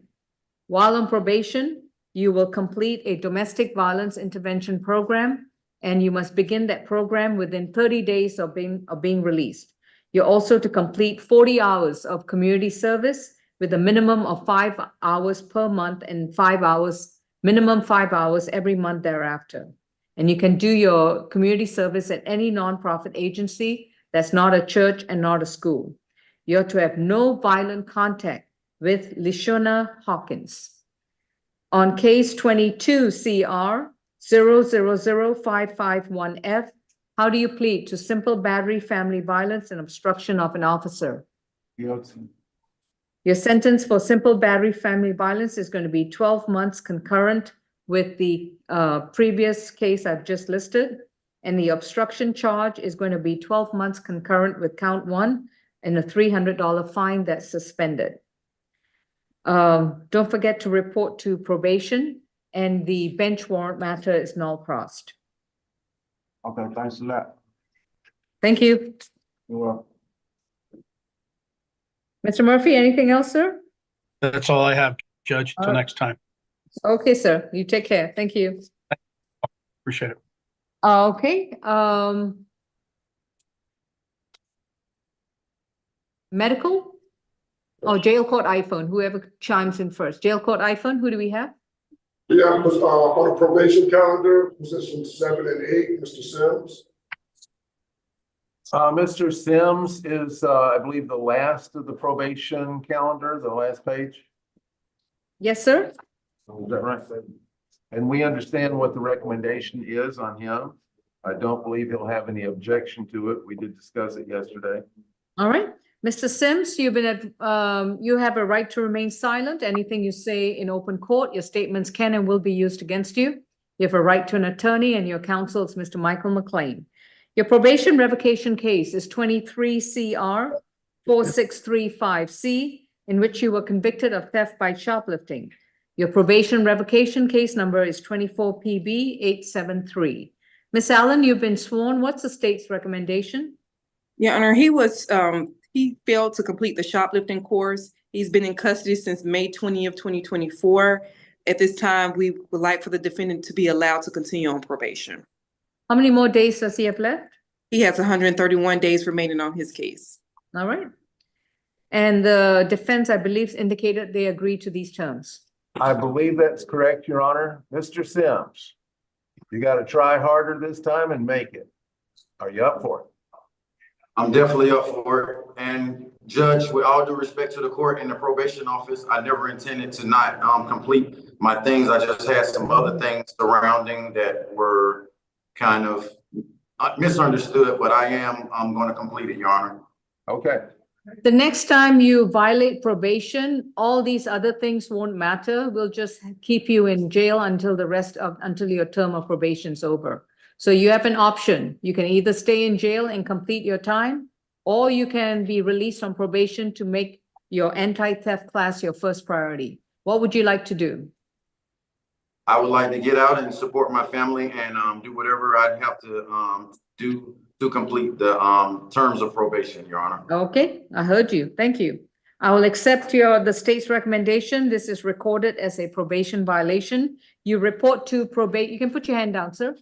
You report to Fulton County Probation this Thursday, May 30th, before 3 p.m.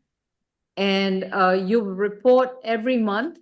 You will enroll in the anti-theft class within 30 days of being released. So by your second probation visit, you must show proof that you've enrolled in the anti-theft class. And then as soon as your anti-theft class is completed, then your probation will be non-reporting. So the longer you take to do your class, the more you will have to pay in probation fees. So it's entirely up to you. Thank you. Understood, Your Honor. All right. Thank you. Ms. Allen, I think that concludes your calendar with us. Yes, Your Honor, it does. Thank you. Thank you. Position number 31.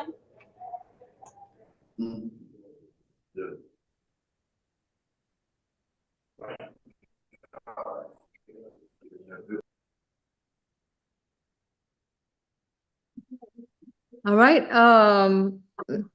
Will Henrico St. Fleur please raise his right hand? All right.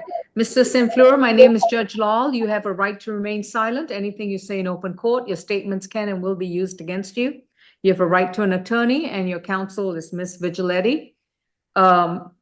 Ms. Vigiletti has informed us that she is filing a waiver of arraignment and entering a not guilty plea on your behalf, and your case is going to be further noticed for trial before a judge or a jury with the division judge. And that would conclude the announcement for your case. Can I, take the plea or no? Ms. Vigiletti? Yeah, we did not discuss that at all yesterday, Your Honor, so I would have to go through it with him, make sure he understands, go through the plea policy and everything. And just to be clear, Mr. St. Clair, this doesn't resolve your felony. This would only resolve the misdemeanor case on which you have a signature bond. So, so did you find out anything about the hold, anything?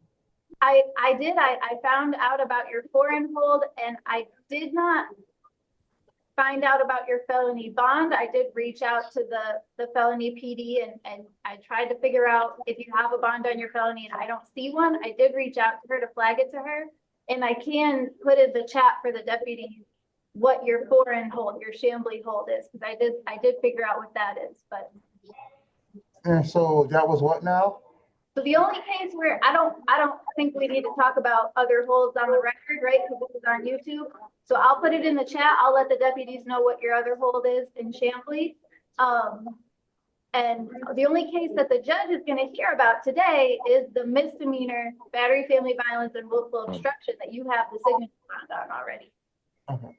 All right, so currently he's got a $4,000 bond with regards to a felony matter. And he's got a signature bond through pretrial on the misdemeanor matters, and he's got a bench warrant. So that's what he's got, at least with us. Okay? Mhm. All right, this case is further notice for trial. Thank you. Jail court iPhone, who do we have, please? We have position number 10, Mr. Gardner. Miss Grace, any word yet on the Russian interpreter? Not yet, Judge. We're working on it. All right, thank you.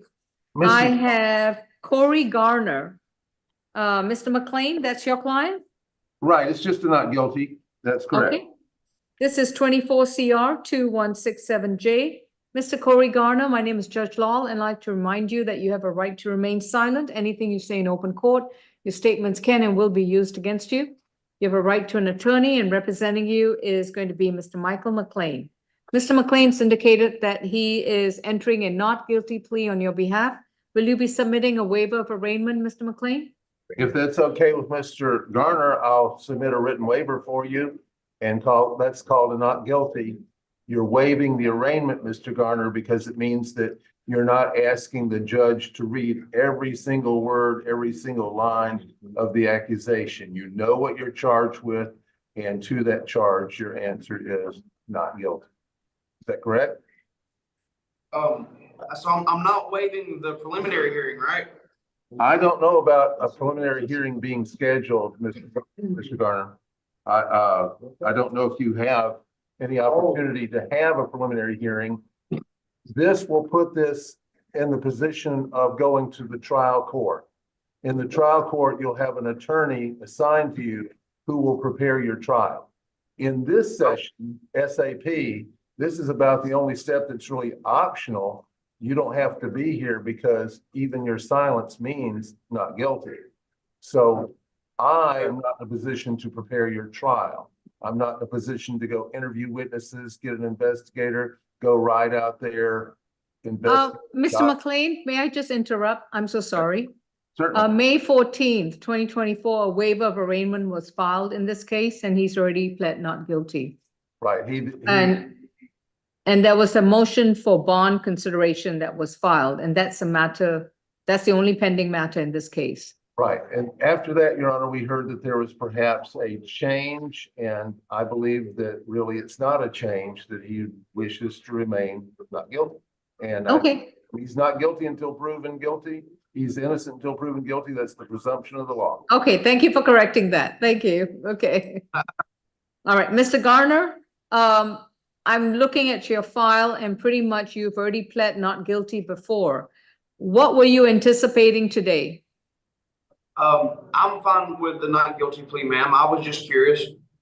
Okay, so the way, this case, a waiver of arraignment has already been filed. The case is going to be further notice for trial. And, as Mr. McLean said, your case will be with the division judge who's handling the case, and the public defense counsel in that division will be representing you. Okay, All sounds right. good to me. Thank you. Deputy, do we have another case at Jail Court Eiffel? No? Okay. Courtroom 2, do we have any cases? Courtroom 2? No, we're just waiting for Mr. Dickinson to come back on. Excuse me, Judge, this is Ms. Yeah. Ruth, can you check your chat? Okay. All right, thank you. Deputy, the interpreter case, was that for Mr. Vladimir, position 4? That is correct, Your Honor. All right, we're going to reset it to, let's reset it to May 30th, which is this Thursday as an add-on. Would that give you enough time, Ms. Grace, to get a court report, a Russian interpreter? Yes, ma'am. All right.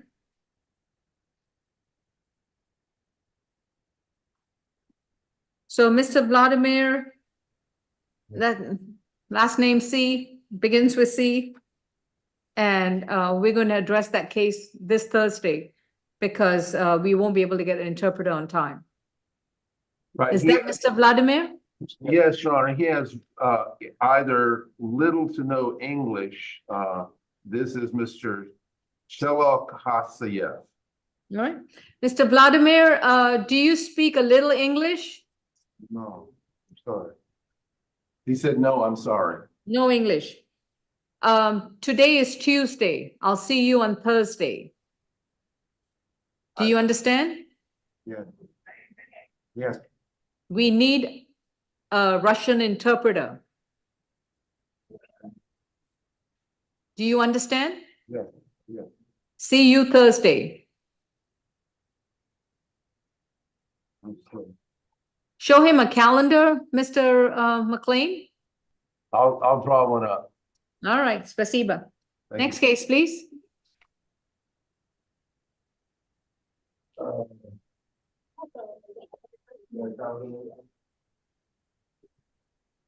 Got one? Medical, who do we have, please? Position number 11, Haley. Mr. McLean, is that you? Yes, Your Honor. Okay, this is Dylan Thomas Haley Rowell, case 24 CR 2932B, accused of possession and use of a drug-related object in criminal trespass from February 4th, 2024. Mr. Haley Rowell, my name is Judge Law, and I'd like to remind you that you have a right to remain silent. Anything you say in open court, your statements can and will be used against you. You have a right to an attorney, and representing you is Mr. Michael McLean, who is in courtroom 2. Do you see him? All right. This is going to be a negotiated plea. May I place you under oath, Mr. Rowell? Yes, ma'am. Do you solemnly swear and affirm the testimony you provide will be the truth to the best of your knowledge? Yes, ma'am. Thank you. Mr. Walker, what's the recommendation, please? Yes, Your Honor, the recommendation is, I'm sorry, what position is this? 11. 11. I have several documents open. I clicked on the wrong one. Okay, here we go. For count 1, 12 months probation to serve 48 days, credit for time served, 24 days, balance. What? I'm sorry, I didn't write these recommendations. This is not how I read it. But 12 months to serve 48 days, credit for time served, 24 days, balance suspended with a stay away from the Exxon located at 1105 Holcomb Bridge Road. I don't really see the purpose of the probation, so we'll just do balance suspended on both counts. Sounds good to me. I'm sorry about that. It's count 1 to 12 and it's one to concurrent. Which one? That's not what it says on it. Right, so I'm doing something different. Basically, I'm just doing time served, stay away from the instant location. Okay, got it. Thank you. Sorry. That's okay. All right, Mr. McLean, I'm not sure what you relayed to your client, but basically, he's been in custody for 24 days, and that would be commuted to time served, and that will close out the case, as long as he stays away from the Exxon gas station at 1105 Holcomb Bridge Road. Is that what your client understands? It is, Your Honor. That is what I conveyed to him. All right. Mr. Haley Rowell, have you consumed any medicine or alcohol? No, ma'am, just Pepcid for my stomach. That's the only thing what I've been given by the medical staff. Okay. And are you able to understand what's going on so far in your case? Yes, ma'am. Yes, sir. And Mr. McLean, I'm sorry, I forgot to establish on the record, you do stipulate to the factual basis, venue and ID? We do so stipulate for the purposes of the plea today. Yes, Your Honor. Thank you. Mr. Rowell, are you satisfied with your attorney? Yes, ma'am. And is anyone forcing you to plead guilty to these two charges? No, not at all. You understand that you'll have to stay away from the Exxon on Holcomb Bridge Road, otherwise you're back in jail. Yes, ma'am, I do.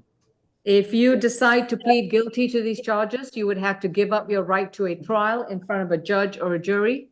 You will not come back to court for a trial. You will not be able to confront your accuser, challenge the evidence brought against you, and have the state carry the burden to prove the charges against you beyond a reasonable doubt.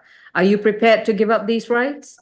How do you plead to one count of possession of a drug-related object? Guilty. And how do you plead to criminal trespass at Exxon? Guilty. On the criminal trespass and the possession and use of drug-related object, your sentence is to serve 48 days, credit for time served 24 days. And your time is completely done. So you should be released within 24 hours unless you have any other cases holding you at the jail. Do not return to the Exxon gas station at 1105 Holcomb Bridge Road in Atlanta, Georgia. Otherwise, we roll out the red carpet and welcome you back to jail. Understood? Yes, ma'am. All right. Good luck. Thank you. Your Honor, I would like to ask about position number 27, Jose Reyes. Is there a Spanish interpreter going to log on for him? Number 27. Blood, is he released? Oh, It says he's, Mr. Reyes is released. He should Okay, thank you. Okay. No, she just didn't check. I checked. Yeah. He's good. Next case, please. He's good. Oh, I'm hearing crickets now. Okay. All right, Mr. McLean, I think I went over the calendar with Miss Vigiletti. Miss Vigiletti, I don't believe you have anyone else waiting to address, correct? I have two clients at ACDC. I will also be handling the DVDW calendar this morning. And I did recently just take Mr. Bacon from Mr. McLean this morning. as Okay. well. Speaking of bench warrant, yes, let's see. Christopher Henderson, are you on Zoom?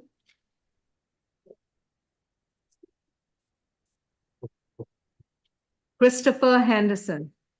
All right, we'll give him a few more moments to show up. In the meantime, Mr. Dickerson, how are we doing? I just sent everything over to my staff. They should be getting everything worked and sending it to Mr.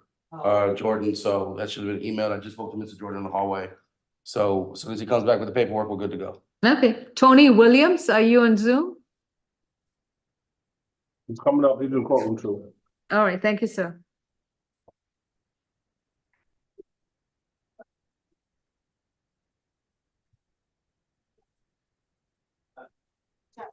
All right, Mr. McLean, is that Mr. Williams? That's Mr. Williams, Your Honor. Okay, and Mr. Dickerson, I know you, unless you have your phone on, you don't have the benefit of seeing your client. No, but I spoke with him. I'm good. My phone literally just died, so I'm not even gonna worry about it. Okay. You'll be able to hear him, and if he has any questions, he'll definitely be able to talk to you. Okay. We are addressing Tony Williams, 24 CR 001-793C. Mr. Williams is accused of battery, family violence, and criminal trespass from April 9th, 2024, in this particular case. Mr. Williams, you've been advised of your right to remain silent, and your attorney, Mr. Marcus Dickerson, is in the courtroom with me. And if you have any questions, please speak up so that he will have an opportunity to address your questions. Do you understand, sir? All right, you need to speak a little louder than that, all right? Yeah. Thank you. May I place you under oath for purposes of the plea? Yes, ma'am. Do you solemnly swear and affirm the testimony you provide will be the truth to the best of your knowledge? Yes, ma'am. Thank you. Ms. Mokeke, what's the recommendation for these two charges? The state's recommendation for count 1, the battery family violence, is 12 months served 90 days, credit for time served 19 days, and that is from April 9th, 2024 to April 11th, 2024, and May 13th, 2024 to today. Balance probated and FBIP, no further contact with the victim, Deja Cephas, and stay away from the victim's residence, which is 2907 Sandalwood Drive, Sandy Springs. For count 2, that is going to be concurrent with count 1, and it's 12 months probation and a stay away from the extended stay located at 3329 Old Milton Parkway in Alpharetta. All right. And Mr. Dickerson, you understand that even after this plea, he would have an additional 26 days to serve at the Fulton County Jail? An additional 20. Yes. It is 90 days. To serve 90 days, credit for time served 19 days. Was that correct? Yes, that is correct. Okay, I thought the balance was supposed to be probated. Okay. Well, the rest of it is once he gets out. The rest of it is probate. What you just read out to me, Ms. Mokeke, is 12 months to serve 90 days.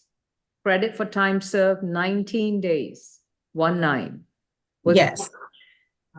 And if he agrees to that, then he would be given credit for 2 for 1. So he would have 26 more days to serve at the Fulton County Jail before he's placed on probation. And then while on probation, he'll need to do all those conditions. But, even after he completes the additional 26 days, he still has a Superior Court matter involving the same victim holding him at the jail. Yeah, that matter will be taken care of on the 5th Of June. Yeah, we have a hearing on the 5th. Okay, so if he is released on the Superior Court matter on the 5th of June, that still requires him to stay in the jail until the 26 days are completed. And 26 days from today,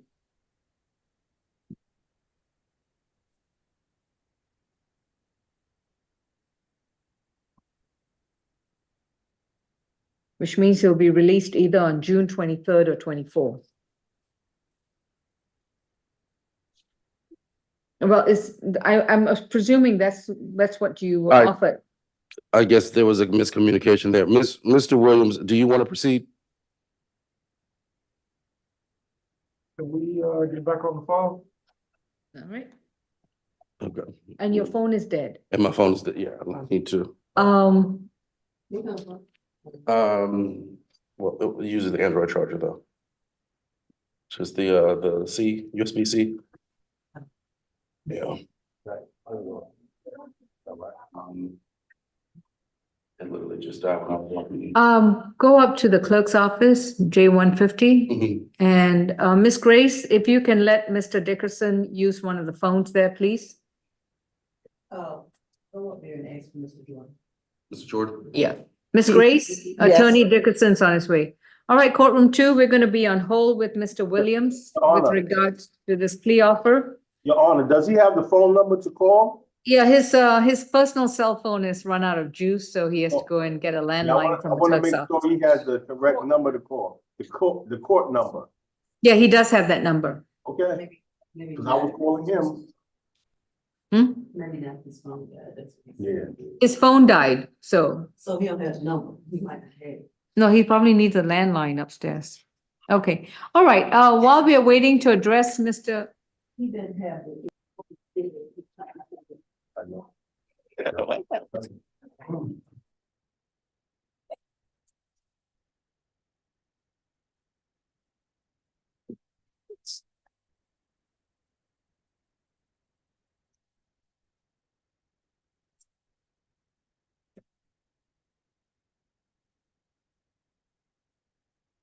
Ooh.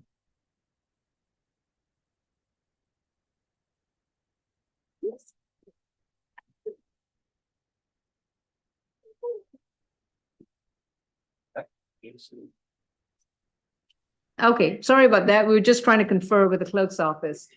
Okay, medical to everyone. Shaka Patterson refused, add-on number 1.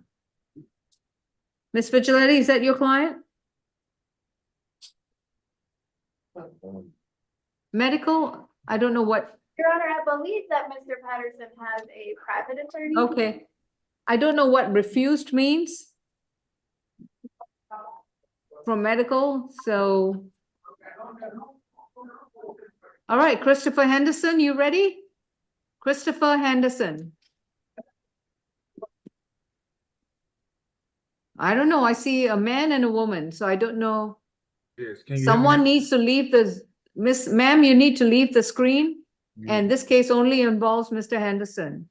Okay, Go ahead, ma'am. I was told I was supposed to be in court, right?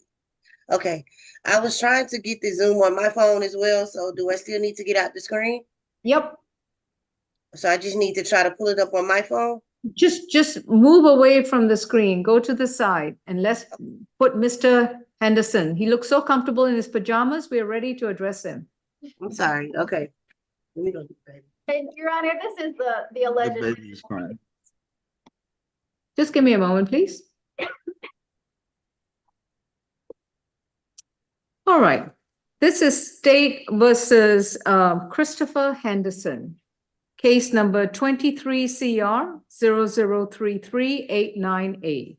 Mr. Henderson is accused of battery, family violence with respect to one Janae Felder from March 27, 2023. Mr. Henderson, you have a right to remain silent about the facts of the case. Oh my Lord, help us. Will individuals just get dressed for Zoom? Okay. As I was saying, you have a right to remain silent. Anything you say in open court, your statements can and will be used against you. You have a right to an attorney, and representing you at the present time is Miss Olivia Vigiletti, who is in the courtroom 2 on the screen. It appears that Mr. Henderson had first appearance on May 30th, 2023. And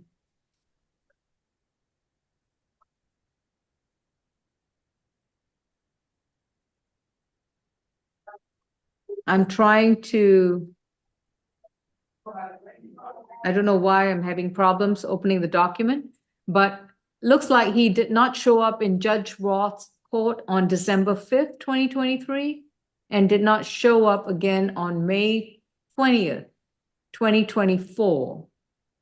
So a bench warrant has been issued, and here we are. And Ms. Vigiletti, what would you like to tell us?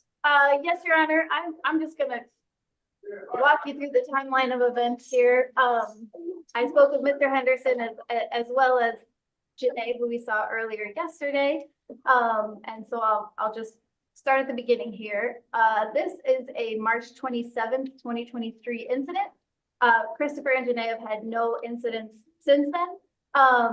This FTA from December 5th, 2023, Mr. Henderson tells me he was in Clayton County Jail from August of 2023 until February of 2023. I did call them for verification yesterday. Of course, it was a holiday. Nobody answered. There was no voicemail option. I was on hold with them for about 15 minutes this morning, but I've been in court, and so I did end up having to hang up the phone. So I don't have verification from Clayton County Jail about that.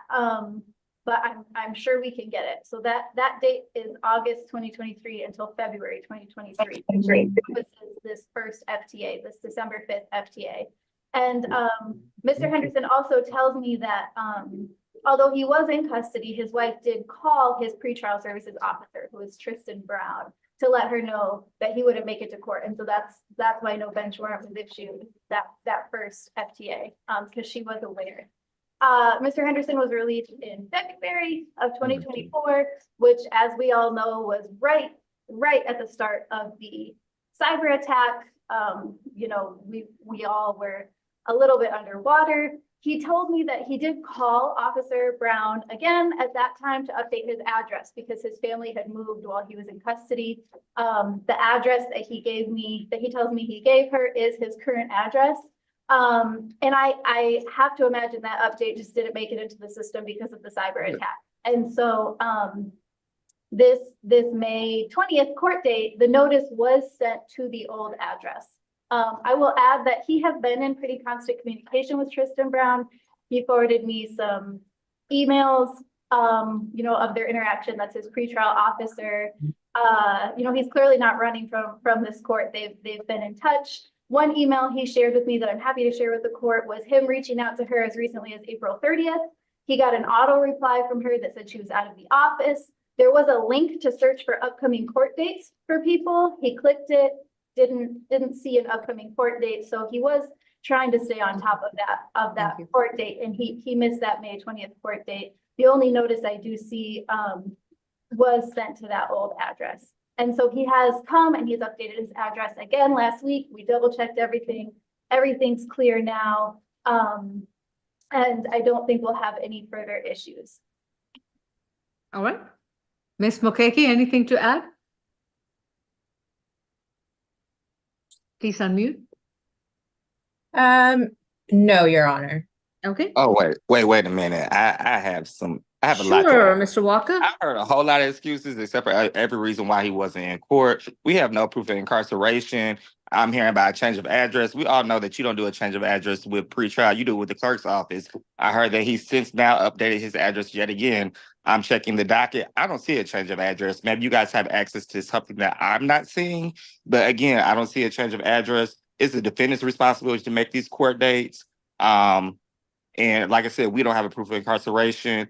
Not saying that the PD is lying, but without the documentation, we would not be consenting to lifting the bench warrant. If we want to reschedule this so she can get the appropriate documentation, that's something that the state could consider at that time. And as far as the change of address, I still don't see a change of address up until this point. So, I mean, that's not a valid excuse either. And as far as the Odyssey situation, that was back in February. His last FTA was in May 20th, which was that 8 days ago? I believe so. Or am I tripping? Judge, if I may, I just want to say again, what he's saying is that he called pretrial to update his address in February at the start of the issues, not that he tried to update in May. So that's Well, why I think you said that he since updated it yet again. Can I please just finish? So I just want to address that briefly. That's why I brought up the cyber attack issues, because he believed, whether it was erroneous, whether he was talking to the wrong person, whatever, he believed he was updating his address in February when he was released. And now I'm happy to send to the court, and I'm happy to send to the state the document he filled out on May 21st that does update his address, which is the same address he tells me he attempted to give his pretrial officer in February. I understand you update your address with the court, not with your pretrial officer. I was providing context for Mr. Henderson as a person who is trying to do the right thing, trying to keep people updated, trying to make court, had no intention of missing court. I understand. I don't. Ms. Vigilante, if I may pause, please, if I may. What is his current mailing address right now? I'm happy to, I mean, I don't know that. Is it a Rockdale Drive or Yes, Washington, or what is it? It's the Rockdale Drive address. Okay, So thank you. It is current and correct in the system. Understood. Thank you. Thank you. There- Mr. Henderson, Yes, ma'am. first of all, when you appear in court, you don't appear in your pajamas. So you've already got one strike against me, against you rather, with me. Second of all, this is not your first rodeo with regards to bench warrants. You've had a prior case in which you've had a bench warrant from 2013. And the next thing is, when you are in jail elsewhere, you need to not only let your pretrial officer know, but also your public defense attorney know. So it's your responsibility for making sure that you let your attorney, and you need to find out who your attorney is, as well as to let your pretrial officer know and confirm that. Because right now you have 2 no-shows with Judge Roth. So you have a track record right now, as far as I'm concerned, of being very disrespectful to your court appearances. I don't have a problem revoking your signature bond and having you brought back to the jail where you have to pay for your bond again. I don't have a problem with that. Do you understand? Yes, ma'am. If this happens again, one more time, you can kiss your signature bond goodbye and remember to bring $10,000 to get released the next time. I'm not going to put up with your disrespect. When you are on Zoom and you're out there, we can see exactly the way you're behaving. And I don't like what I see. So right now, I'm telling you, I'm setting aside the bench warrant. You have a responsibility of knowing who your attorney is, when your court date is. And if you are going to miss your court date, you need to come down to the clerk's office at J150 and let them know that you can't make it or that you missed it. Do you understand? Yes, ma'am. I'm not going to put up with any more excuses from you. I understand, Judge. I did those steps. I got proper documentation for that too. Ms. Vigiletti, please submit a proposed order setting aside the bench warrant. And if you have the documentation from Mr. Henderson of his date of incarceration, admittance and discharge date, that would be very helpful because Yes. he's already got a track record and this would help. Yes, Your Honor, I will submit both. Mr. Henderson, you can send that to me via email, okay? Yes, ma'am. Thank Okay. you. Thank you, Judge.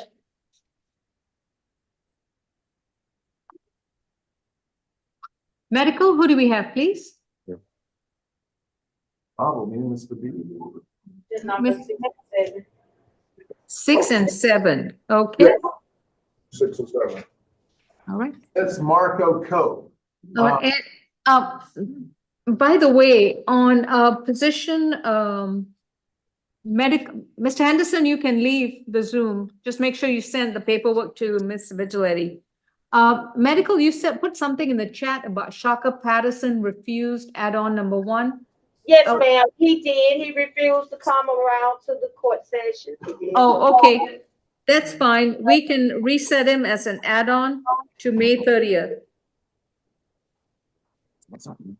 Do we need to send a social worker down? No, I don't think he's MH. Okay. He refused to come out. Okay. He just said no to you, Mr. Walker. Don't take it personally. All right, position 6 and 7 is going to be Marco Cope.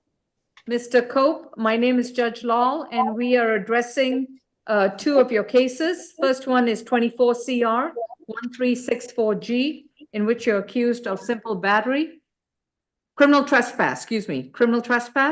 And your second case, 24 CR 3035G. In that case, you are accused of simple battery, theft by shoplifting, simple battery against an officer in violation of the rules regarding pedestrian and roadway. You have a right to remain silent. Anything you say in open court, your statements can and will be used against you.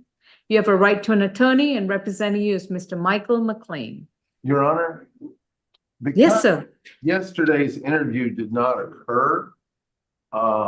And because the second of the 2 cases does involve an extra time offer, there would be no harm in resetting the case a week to have an opportunity to really discuss the case.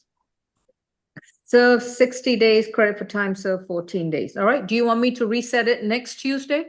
That would be great, Your Honor. Thank you. All right. Are you Mr. okay, Mr. Cope? I just haven't met Mr. Cope before. Mr. Marco Cope?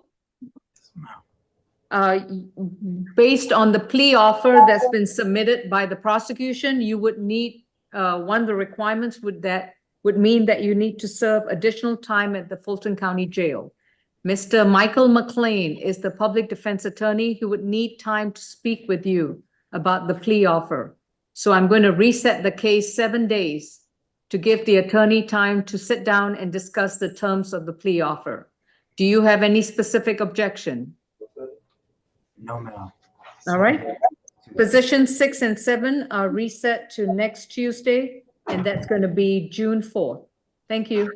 Thank you, Your Honor.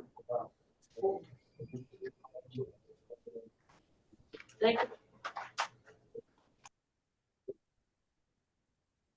All right. Deputy Norris at courtroom 2, do we have a ETA on ACDC? I'll give her a call again, Your Honor. She was in Judge Cox's courtroom. Yes, I understand that. Okay, we'll hold then. Thank you. Okay.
I can't hear.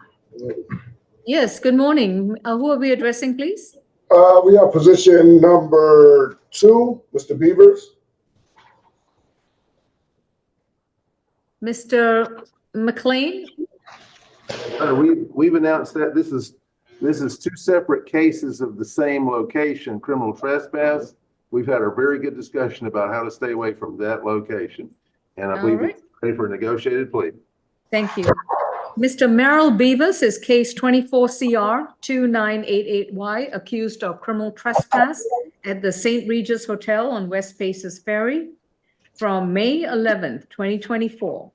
He has a second case, 24CR2781Y, accused of criminal trespass at the same location. Mr. Beavers, my name is Judge Lal, and we are going to be addressing both your cases. You have a right to remain silent. Anything you say in open court, your statements can and will be used against you. You have a right to an attorney, and Mr. Michael McLean will be representing you. This is going to be a negotiated plea hearing. May I place you under oath? Do you solemnly swear and affirm the testimony you provide will be the truth to the best of your knowledge? Yes, ma'am. Thank you. Mr. Walker, what's the recommendation for Mr. Beavers? Yes, for position 2 is going to be 12 months to serve 34 days, credit for time served 18 days, balance suspended, with the condition of a stay away from the St. Regis Hotel located at 88 West Paces Ferry. On the additional add-on case, it's going to be 12 months to serve 4 days, credit for time served 2 days, a stay away from the same location, balance suspended. All right. And Mr. McLean, do you stipulate to the factual basis, venue, and ID? Your Honor, we do. Mr. Beavers, have you consumed any medicine or alcohol? No, ma'am. Have you understood your proceedings against you in both your cases? Yes, ma'am. And do you, are you satisfied with your legal services? Yes, ma'am. If you decide to plead guilty to both these cases, you would have to give up your constitutional right to a trial in front of a judge or a jury. You will not get the chance to go back to court with your lawyer to present your evidence to challenge to confront your accuser, to challenge the witnesses brought before you, present your own defenses and arguments, and have the state carry the burden to prove the charges against you beyond a reasonable doubt. Are you prepared to give up these rights? Yes, ma'am. How do you plead to criminal trespass in case 24 CR 2988Y? Guilty. How do you plead to criminal trespass and 24 CR 2781Y? Guilty. Your sentence is 12 months to serve 34 days, credit for time served 18 days in the first case. Balance suspended, stay away from the St. Regis Hotel at 88 West Paces Ferry Road in Atlanta, Georgia. And when we mean stay away, we mean a distance of 200 yards, which is the distance of 2 football fields. With regards to the second case, it's 12 months to serve 4 days, credit for time served 2 days, balance suspended, stay away from the same location. If you return or seen anywhere near that location, you will be arrested and brought back to jail. Thank you. Thank you.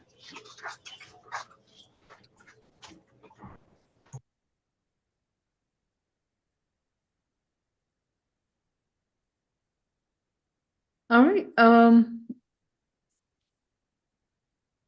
Mr. McLean, let me see. On position 1, Jameson Bacon, you still need to speak with the state and.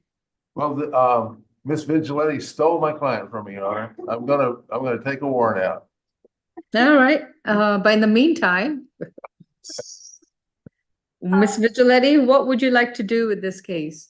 Your Honor, if we could, Mr. Bacon is being held on other charges, so it does not prejudice. If we could reset him for a week. I did speak with him today, but I am just meeting him right now, and so I need some time to try to. All right, we're going to reset it to June 4th at 9 a.m. Thank you. Okay, position 2 will please, position 3 will please, position 4 is going to be a reset to May 30th. Position 5 was a plea. Position 6 was reset to June 4th along with position 7. Position 8 was a plea, 9 was null pros, 10 is further notice for trial, waiver of arraignment.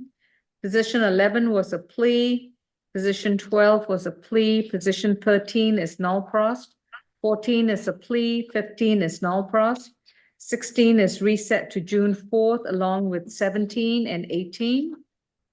Position 19 and 20 are released, further notice for trial. Position 21 has to be addressed at ACDC along with 22.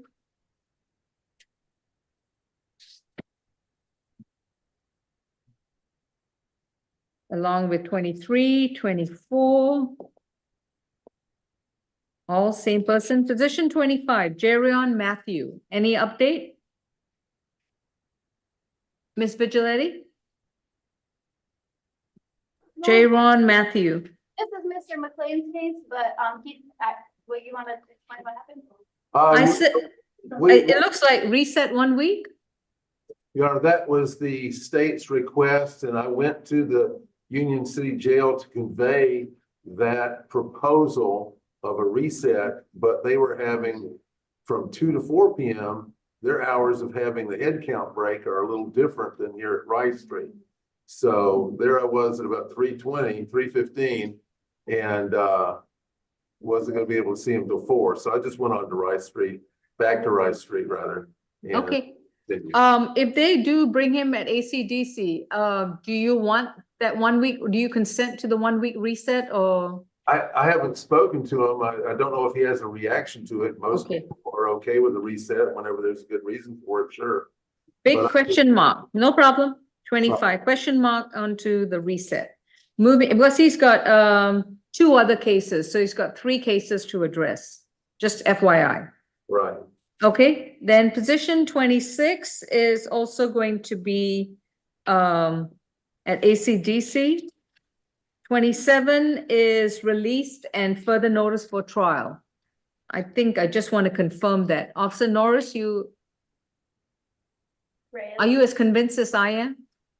What, that Reyes is gone? Yes. Yes. Okay. 28? Yeah. He had an ice hold, but it was, Okay. yeah, they took the hold off. Understood. Thank you. 28, Roland is a plea. 29, Shane is release. 30 is further notice for trial. 31 is further notice for trial. 32 is a plea. 33 is a plea. 34 is null cross, and brings us back to Tony Williams, and his attorney is ready. Okay. All right, so Ms. Vigiletti, I have 21, 22, 23, 24, 25, and 26 to address, okay? Yes, Your All Honor. right, Mr. Dickerson, how's the saga going? It's not supposed to be a saga today, so I did speak with Mr. Williams, Your Honor. I think we're gonna change it to a non-negotiated plea and let the court make a decision. Okay, So the big issue with what's on the table is the amount of days. Mr. Williams has a 1-year-old daughter. He has a job offer that is set to be moved forward that he can obtain the second week of June. So him being in jail is problematic. It's at the Delta Sky Club. He knows the actual manager that's there. They've actually been in email correspondence even while he was in jail to get his resume, get all his credentials, get everything to them for that second week of June. That creates a problem. So we're trying to see, is it a possibility for us to do a 60-day where there would be an extra 11 days? I'm going to proceed with the hearing. I just want to confirm one thing. Sure. The child that he shares, is that with Deja Cephas? That is correct, Ms. Is Cephas. that the custodial parent? Correct, He will need to do a legitimation action, correct. all right? Otherwise, no contact with the child until he legitimates. Understood, yeah. All right. Ms. Mokeke, we're going to resume with the case with Tony Williams in case 24 CR 001-793C. Mr. Williams has been advised of his right to remain silent. And I believe we were at the portion where the state had just allocated its plea offer and the okay, so presently Mr. Williams, the plea offer is to serve 90 days, credit for time served 19 days, which means that he still has additional 26 days. He has a hearing in Superior Court on June 5th with regards to his pending felony matter involving the same victim. Correct, 50-50 chance he could go either way, right? correct. Okay, so we are converting this to a non-negotiated plea hearing, which means, Mr. Williams, that your attorney is now going to argue for an alternative recommendation. And based on your criminal record history, the allegations of these charges, I will then make a decision and let you know before you decide whether you want to move forward with the plea. Mr. Dickerson, all right, so you just indicated that he has a child and a job offer. What else? Yeah, so the child will be 2 in December. The job offer is at the Sky Club of Delta Sky Club. We are looking for him to get the interview and to move forward with the job on the second week of June. Him being in jail has everything fall apart. From my understanding, Ms. Cephas gets government assistance, but she does not have a job herself. She also has 2 additional children. So Mr. Williams has been not only taking care of his child, Legend, the 1-year-old, but the other 2, because him and Ms. Cephas were in a relationship for about 5 years. He has been supporting all 3 children.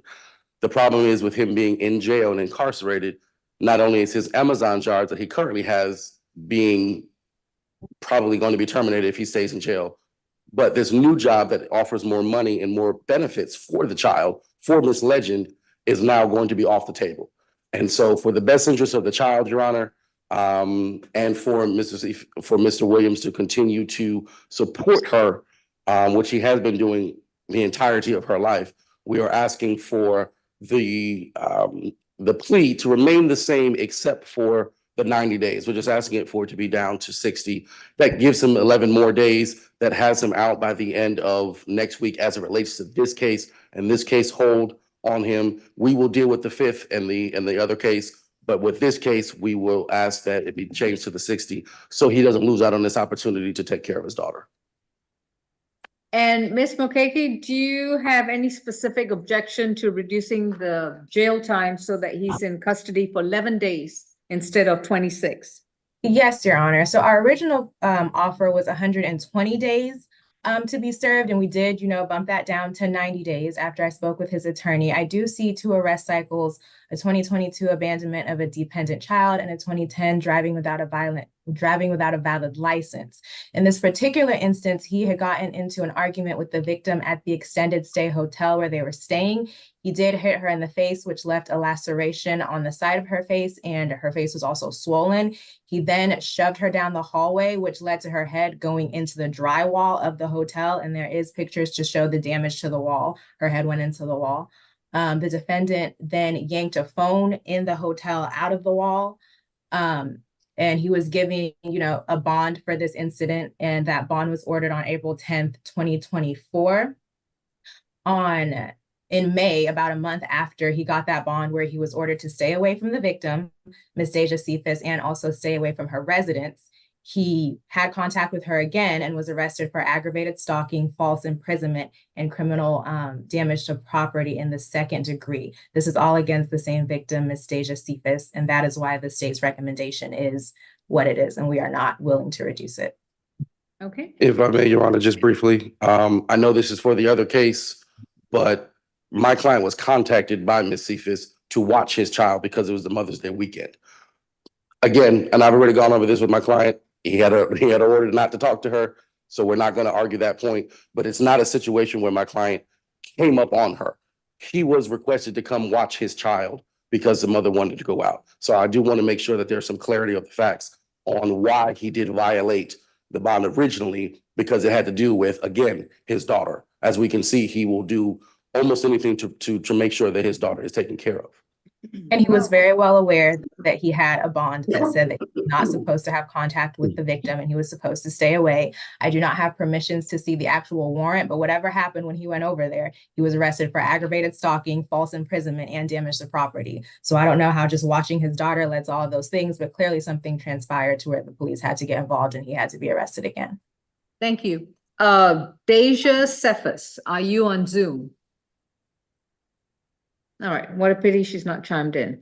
All right, I'm going to accept the defense's recommendation of 60 days, credit for time served 19 days, absolutely no contact with Deja Cephas, absolutely no contact with the minor child that he shares with Ms. Cephas, unless he files a legitimation action and gets joint visitation, custody, joint custody, and child support through Superior Court.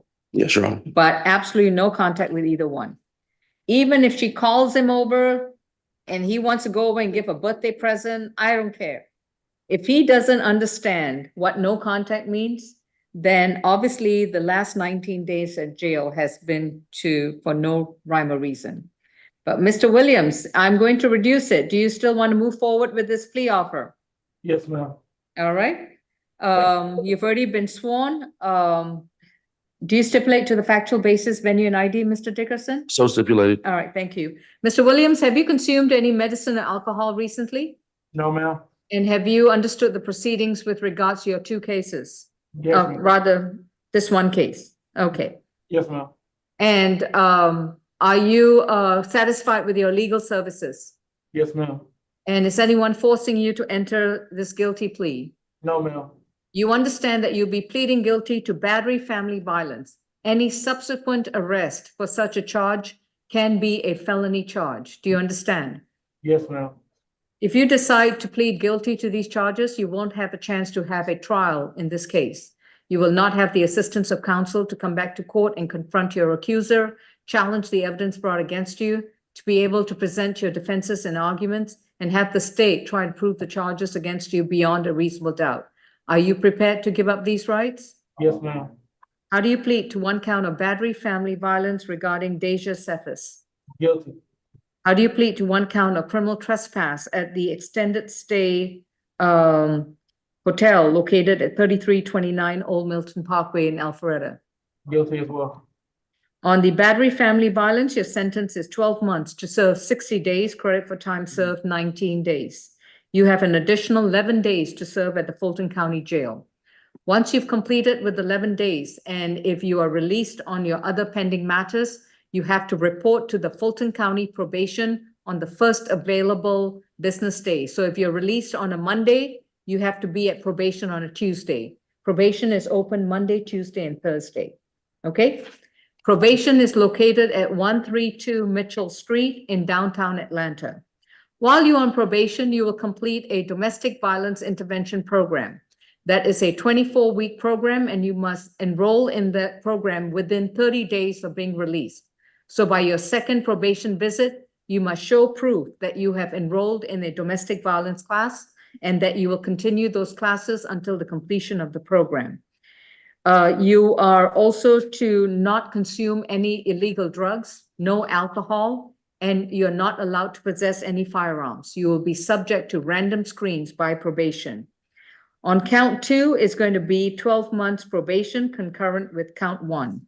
In both cases, while you're on active probation, you're not to have any contact with Deja Cephas.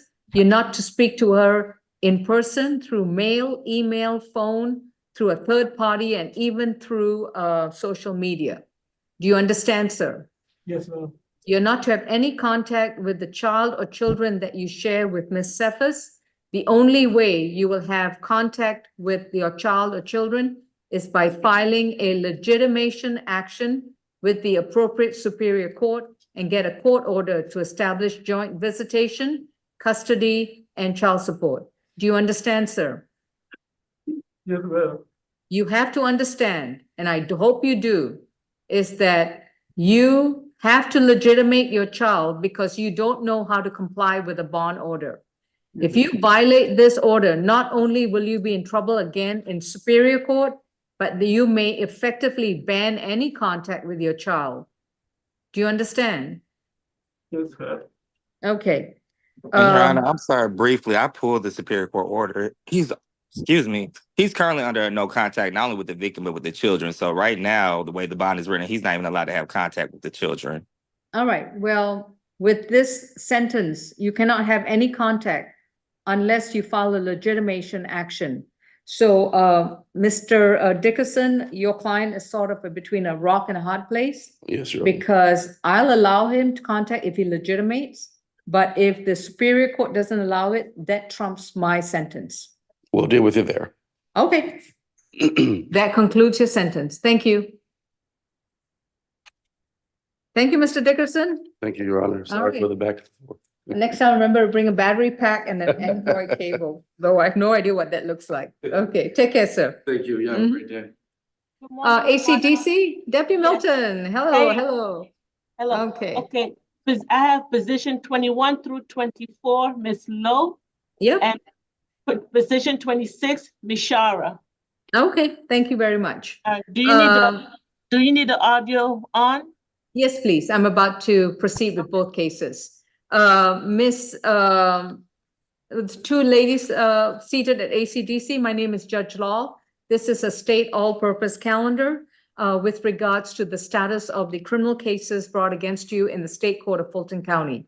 Please remember that you have a right to remain silent. Anything you say in open court, your statements can and will be used against you in the treatment of your case. You have a right to an attorney. If you cannot afford one, one will be appointed to represent you. Let's begin with positions 21 through 24. And that was with, I'm sorry, that was with Ms. Lowe, L-O-W-E. If you could come up to the chair. All right, Ms. Vigilante, both cases are with you. Are you ready to proceed with both cases? Yes, Your Honor. All right, and what's the announcement for Ms. Lowe? I believe that she'll be entering a negotiated plea this morning. All right. Ms. Renita Lowe, we have the following cases against you. 23 CR 7604D, in which you're accused of criminal trespass from November 29, 2023. Second case, 24 CR 3079D, you're accused of criminal trespass from May 16th, 2024. And you have a bench warrant, 24 FTA 598 from April 15, 2024. And you have another criminal trespass from June 28, 2018, in case 19 CR 6674D. We are proceeding on the criminal trespass charges from 23 and 24. If those matters proceed, then the next two cases will be null crossed. Ms. Lowe, may I place you under oath? Other right hand? Do you solemnly swear and affirm the testimony you provide will be the truth to the best of your knowledge? Speak up. Yes. Thank you. All right, Ms. Mokeke, what is the global offer for positions 21 and 22? So on position 21, the state's recommendation is 12 months served 32 days, credit for time served 16 days, balance suspended, and to stay away from the BP gas station located at 221 Cleveland Avenue, Southwest Atlanta. For position 22, it is 12 months served 4 days, credit for time served 2 days, balance suspended, and stay away from 387 Cleveland Avenue, and no further contact with the victim, Lene Infante. And as you stated, positions 24 and 23 will be null crossed. All right, thank you. Ms. Vigilante, are those the terms to which your client has agreed, and do you stipulate to the factual basis, venue, and ID? We do stipulate for the purposes of the plea, Judge, and I just want to make sure Ms. Lowe understands it's balance suspended. You just have to stay away from those locations and Lana Infante, who owns that gas station, okay? Yeah. Okay? Yes, ma'am. Okay.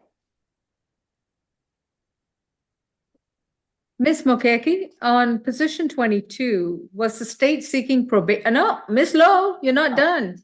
Oh, I'm sorry. Ms. Mokeke, on position 22, you mentioned balance probation. Yes, balance suspended. It was 12 months, balance suspended. Balance suspended. So she doesn't Yes. have to do 40 hours of community service, right? No, she does not have to do that. Okay, thank you. All right, Ms. Lowe, now I have to ask you some questions and you have to answer as, speak up, please, because I need to hear it. And if I don't find that you understand what's going on, I would have to reject the plea. Do you understand? Yes, ma'am. All right, please sit up so I can see your face. All right. Have you consumed any medicine or alcohol recently? No, ma'am. And have you understood what's going on in your cases? Yes, ma'am. Are you satisfied with your attorney? Yes, ma'am. And do you understand that if you plead guilty to these charges, that you would have to give up your right to a trial in front of a judge or a jury? Yes, ma'am. You will not get the chance to come back to court to confront your accuser, challenge the evidence presented against you, present your own defenses, and have the state carry its burden to prove the charges against you beyond a reasonable doubt. Are you prepared to give up these rights? Yes, ma'am. How do you plead to criminal trespass at the BP gas station on November 29th, 2023? Yes, ma'am. How do you plead? Guilty or not guilty? Guilty. Your sentence is 12 months to serve 32 days, credit for time served 16 days, balance suspended. You must stay 200 yards away from the gas station, the BP gas station at 221 Cleveland Avenue. Do you understand, ma'am? Yes, ma'am. If you see the BP gas station on Cleveland Avenue, do not go there. Do you understand? Yes, ma'am. How do you plead to criminal trespass at 387 Cleveland Avenue at Lana Infant's home? Guilty. Repeat. Guilty. Your sentence is 12 months to serve 4 days, credit for time served 2 days, a balance suspended. You have to stay 200 yards away from 387 Cleveland Avenue and have no contact with Lana Infant. Do you understand, ma'am? Yes, ma'am. If you return to that location, you could be arrested and brought back to jail again with new charges. Yes, ma'am. All right, that concludes your plea. The other two cases, position 23 and 24, null pros. Thank you. Now you may leave. Yes, ma'am. All right, Ms. Mishra, position 26. Yeah. Kamishia Mishra is case 24 CR 2986J, accused of simple battery from May 2nd, 2024. She has an additional case 23 CR 472J. And I'm not certain what the charge is in that case. Ms. Mishra, you've been advised of your right to remain silent. Your attorney is going to be Ms. Vigiletti. Ms. Vigiletti, what was the charge in the second case? The second case is from August 18th, 2022. The charge is criminal trespass, damage to property. All right. And Ms. Mishra, may I place you under oath? Yes, ma'am. Raise your right hand. Yes. Do you solemnly swear and affirm the testimony you provide will be the truth to the best of your knowledge? Yes, ma'am. Thank you. Ms. Mokeke? Yes, the state's recommendation is 12 months served 36 days, credit for time served 18 days, and that is from May 11th, 2024 to present. Balance probated, 12 weeks anger management, no further contact with Yusufa Shangora, stay away from the Olive Garden located at 3390 Camp Creek Parkway, and that recommendation was for the simple battery. In regards to the add-on, the criminal trespass damage to property, the state's recommendation is 12 months, served 4 days, credit for time served 2 days, balance suspended, stay away from 427 Moreland Avenue, Atlanta, and that is the Wendy's. No further contact with Gracie Scott. All right, so is additional time for the first case? No, there would be no additional time for the first case. It was served 36 days, credit for time served 18 days, so she should be. Okay. Understood. Thank you. And Ms. Vigiletti, does your client accept the terms and do you stipulate to the factual basis, venue, and ID? We do so stipulate for the purposes of the plea. Ms. Mishra, they reduced the jail time to time served like we talked about. So the plea is probation with 12 weeks of anger management, stay away from both locations and stay away from both people involved, okay? Absolutely. Okay, then yes, Judge, we are ready to proceed with the plea this morning. Ms. Mishra, have you consumed any alcohol or medicine recently? No, Honor. And have you understood the proceedings so far? Yes, Are you satisfied with your attorney? I am. And has anybody forced you to accept this plea today? No. If you decide to plead guilty to these charges, you would have to give up your constitutional right to a trial in front of a judge or a jury. You will not get the opportunity to come back to court with your lawyer, to confront your accuser, challenge the evidence brought against you, present any arguments and defenses you may have if you choose to do so, and have the state try carry its burden to prove the charges against you beyond a reasonable doubt. Are you prepared to give up these rights? Yes.